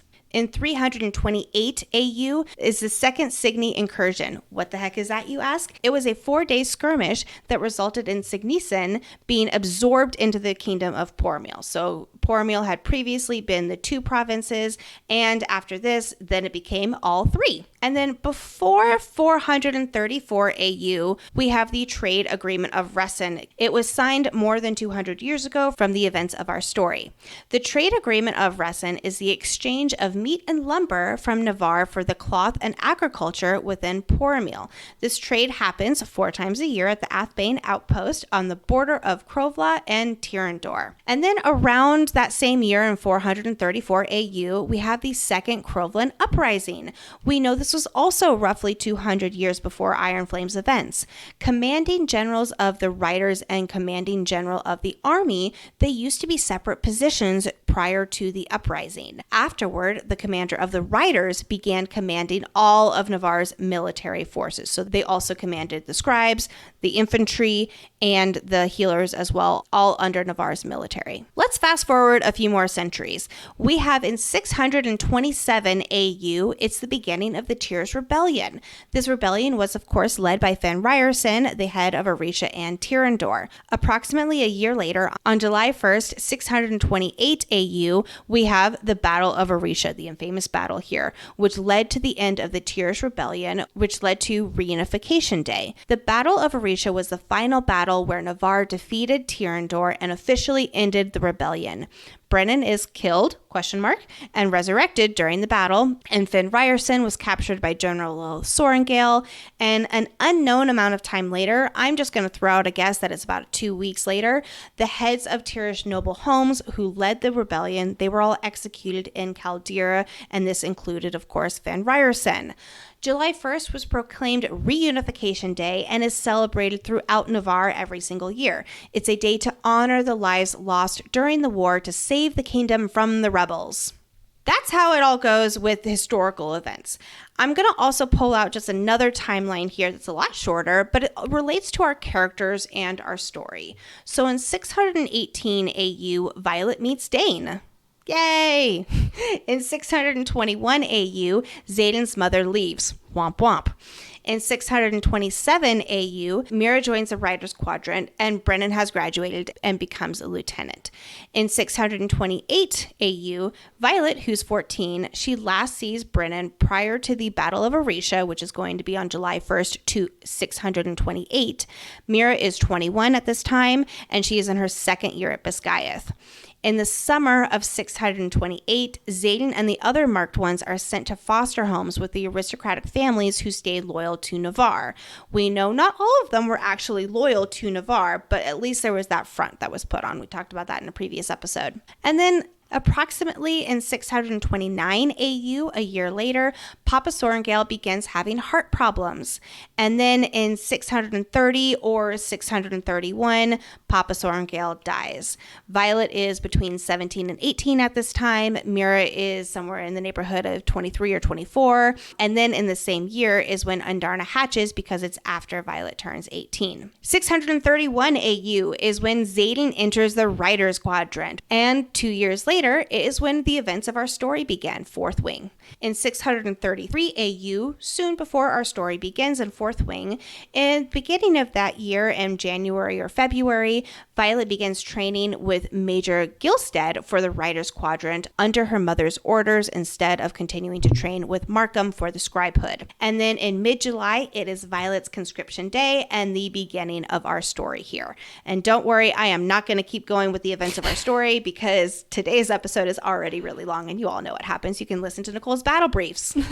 And friendly reminder to all of our dragon riders, you all have access to our outlines, and this one especially I highly recommend checking out. This is our dragon riders on our Patreon, and Lexi has laid this out so freaking beautifully that look at it. Like, it looks so good. Thank you. Again, thank you, Empyrean Wiki. It's usually just like tiny bit helpful, but this one was like, oh my God, it's just saved me hours of work.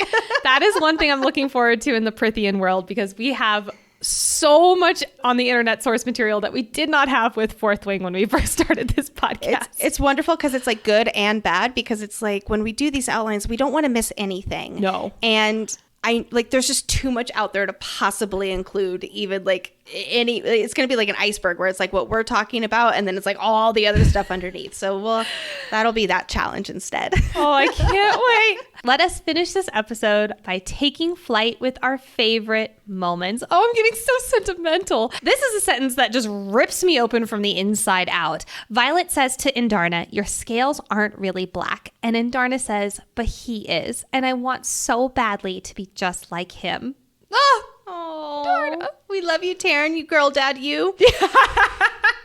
I'm really going to miss Taryn, like being in this world of curse, but I'm going to really miss the dragons. I'm going to miss him probably more than any other character, I think. I'm going to miss our curmudgeon of a dragon. I am too.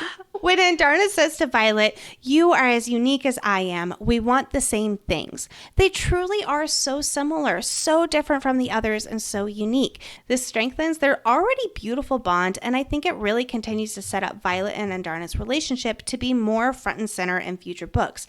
We have talked a lot about how we were a little bit sad that Andarna wasn't in Iron Flame very much, of course, especially until the big reveal here. But there was a reason for that. She was in the dreamless sleep. Well, now she's out of it. She's learning how to fly. She's the 7th dragon breed. There's a lot of information here. So I think that she's going to get a lot more page time in future books. Oh, yeah. And then on the same note about how they are so similar and there are those parallels between them, Violet is supposedly weak, but she's always overcoming that. Same with Andarna. Her wing hasn't grown properly and she's working to overcome that. And neither of them let what they're told they can't do actually stop them. I can't wait for what's to come with these two. Violet has to ride Andarna. Like, they have to overcome this together. There's no way that doesn't happen. I don't think it's going to be until like book 5, but there's no way that doesn't happen. I don't know. I thought a lot of stuff wouldn't happen until book 5 and it ended up happening in book 2. So I'm about to get my ass handed to me, but I definitely think it's going to happen. And to close this out, I can't believe this is the last point I'm making, but it is. Here we are.